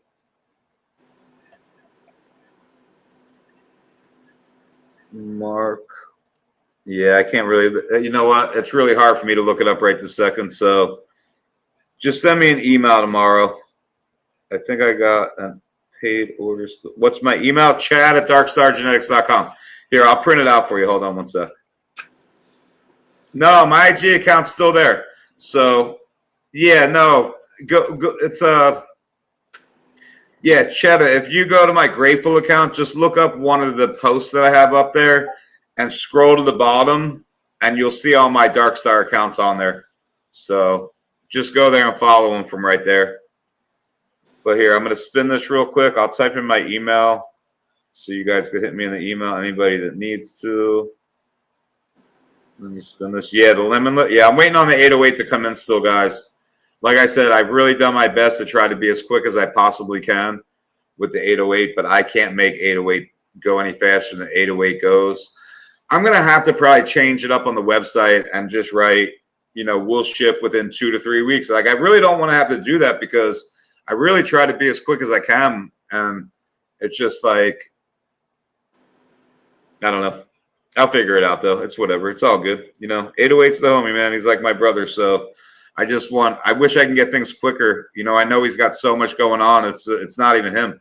It's just things take time. It's coming from Hawaii. We have big orders that come in. I give him huge orders, and it just takes a while sometimes. So, but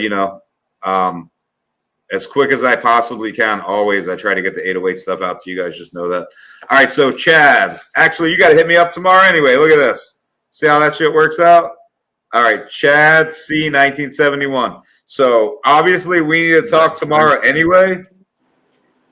So I'm gonna actually write you down. Yeah, Chad C. But hey, Chad, are you on Instagram or no? If you're not on Instagram, just give me a call or send me an email tomorrow, one of the two. Here, let me type in my email address. I'll just type my email address in, and this way you guys could have it.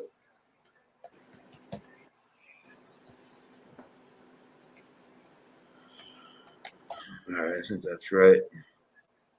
And, we both have the same name too, bro. Yeah, whatever, Chad. All right, wait, did it go up on the screen? Yes, up there. Oh, I can't no, see it's it. not. I unpinned it. There we Oh, go. I can't even see it. My screen's still messed up. All right, as long as you guys can see it. I deleted it already. Wow, bro. Let's go. It's up on the screen, man. I can't see it, but I think you guys can see it. So there's the email address. So hit me up in the email tomorrow. Let's spin this back 2 more times, guys. We'll get 2 more winners. Here, we'll do, we'll just do Dark Star again. Just easy.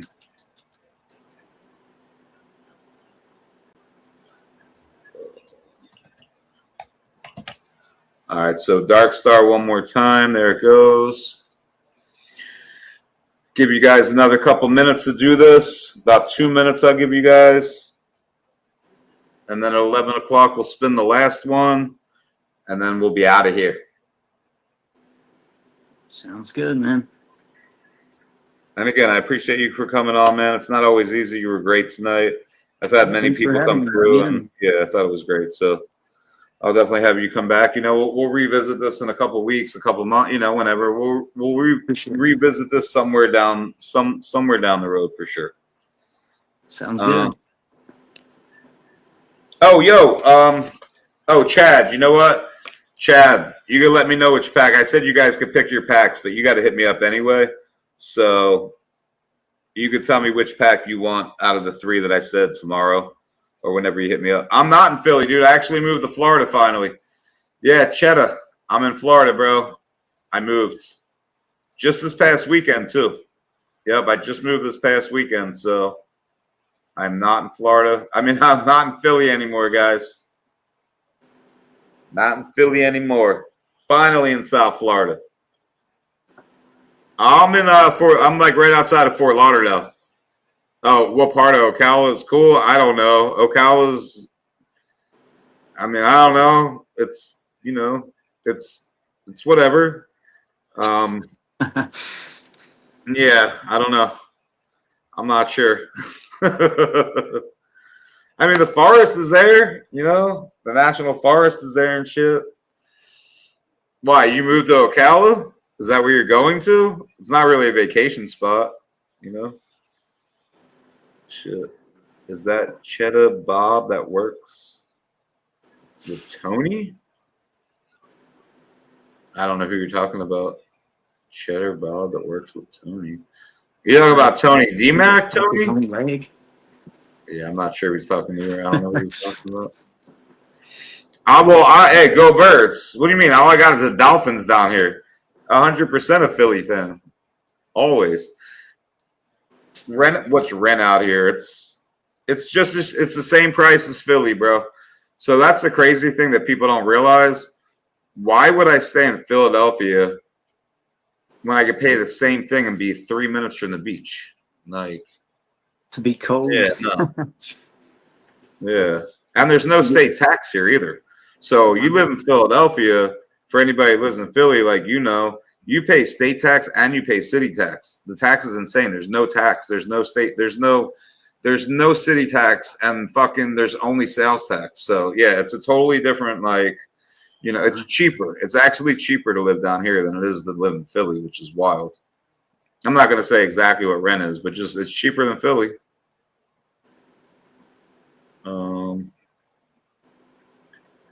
Yeah, the houses. Oh, you're talking about to live in Ocala? Yeah, it's a lot cheaper than South Florida. No, yeah, no, you're right. Yeah, Newbie. Yeah, no, you're not wrong about that. No doubt. Yeah, no doubt. But I mean, hey, you have the national. Ocala's cool. Like, I'm not saying it's not. Yeah, I'm not talking negatively about it at all. I just thought you were talking about going on vacation or something. No snow. There is no snow, 100%. All right, here, let me spin this. We got 111 people in here. Shout out to everybody, man. I appreciate everybody on a Wednesday night. Glad to be back. Sorry I missed you guys the last couple nights. And let's spin this. We're going to get winner number 2 right now, guys. Bam. Good luck, good luck, good luck.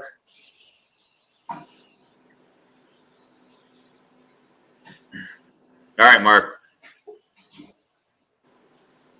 And yeah, anybody, listen, if I missed anybody over the last couple of weeks, I have been in the middle of moving, driving, flying, driving back and forth across the whole East Coast, from Philly back, North Carolina. It's just been a lot. I'm finally settled. That's why I'm back tonight. So Dark, got you that grateful pendant.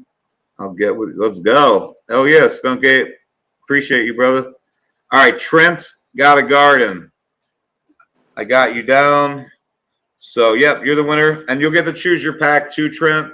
So if you see, is my email still pinned up there, bro? I can't see it on my screen for some reason. 93 or nothing is my email pinned up there? Yeah, it's up there. Sorry, man. That's all good. So make sure you get an email out to me, Trent's Got a Garden, or hit me up on Instagram, one of the two. Whichever works is fine for me. But Trent's Got a Garden. Chad was the other winner, Chad C. And we're going to get one more winner, guys. And that is going to be it for tonight. So one more giveaway. Let me get a hashtag. One more hashtag up here. We'll do. So we did Uncle Doobie. We did Y Factor. We did 93 or nothing. We did Dark Star. How about we do. We'll just do. Here, we'll do this. It's the easy one. Bam. Sour. Let's go. Sour, baby. Almost all stars. I was thinking like, yeah.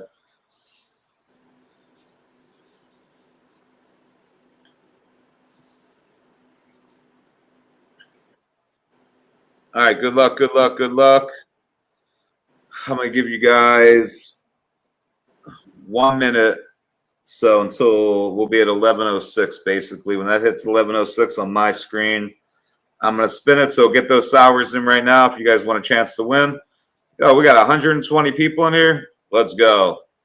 I see 30 people on X, 28 actually, one person on Twitch, 88 people on YouTube for a total of 117 people right now. Shout out to all you guys. I appreciate you guys for being here on a Wednesday night. Thanks for tuning in, I'll see you guys Saturday. Shout out to Uncle Doobie, Y Factor, and 93 or nothing who's in here right now.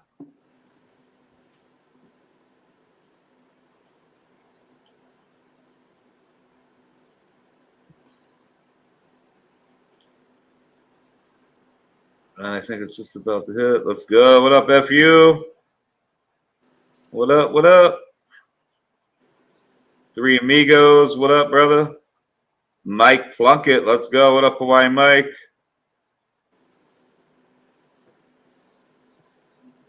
Sweet Nug. Shout out to everybody that's in here, man. All stars, all you guys. Shout out to everybody. Junk Seed, Cheddar. But all right, here we go, guys. Last of the night. I'll give you guys 1 more, 2 more, 3 more seconds. I'm going to spin this, and we are going to wrap it up. So, bam. Good luck, good luck, good luck. What up, Papa Beans? Let's go. What up, Zoo? My girl. Hey. Oh, shit. Let's go. All right. My sister. My sister right there. Nice. FU. You got it, Sweet Nug. I appreciate you. Always. All right, let me get that off the screen. Get us back up here. Bam, bam, bam, bam. Blow us up a little bit. All right, cool. Hey, I appreciate you coming on, brother. Keep doing what you're doing. We'll get these packs given out. Yeah, like I said, come through on Saturday night. You know, if you come through on Saturday and put a comment up there, I'll make sure we get a whole bunch of, we'll get some people to follow your page, post stuff up, and whatever I can do to help you, man. I'm always here for you. You could always, any questions, anything like that, always willing to help, bro. So it's been my pleasure having you on tonight. Thanks so much for having me. You got it, brother. Oh, all right. Have a good night. So, all right, guys. Much love. I will see you guys Saturday night. Again, I appreciate you guys for coming on, hanging out with me on a Wednesday night. And I will see you guys. If you're on Instagram, I'll see you guys Saturday night. If you're not on Instagram, I will see you guys next Wednesday night. Much love. Y'all stay safe. Have a good night. Peace. Good night.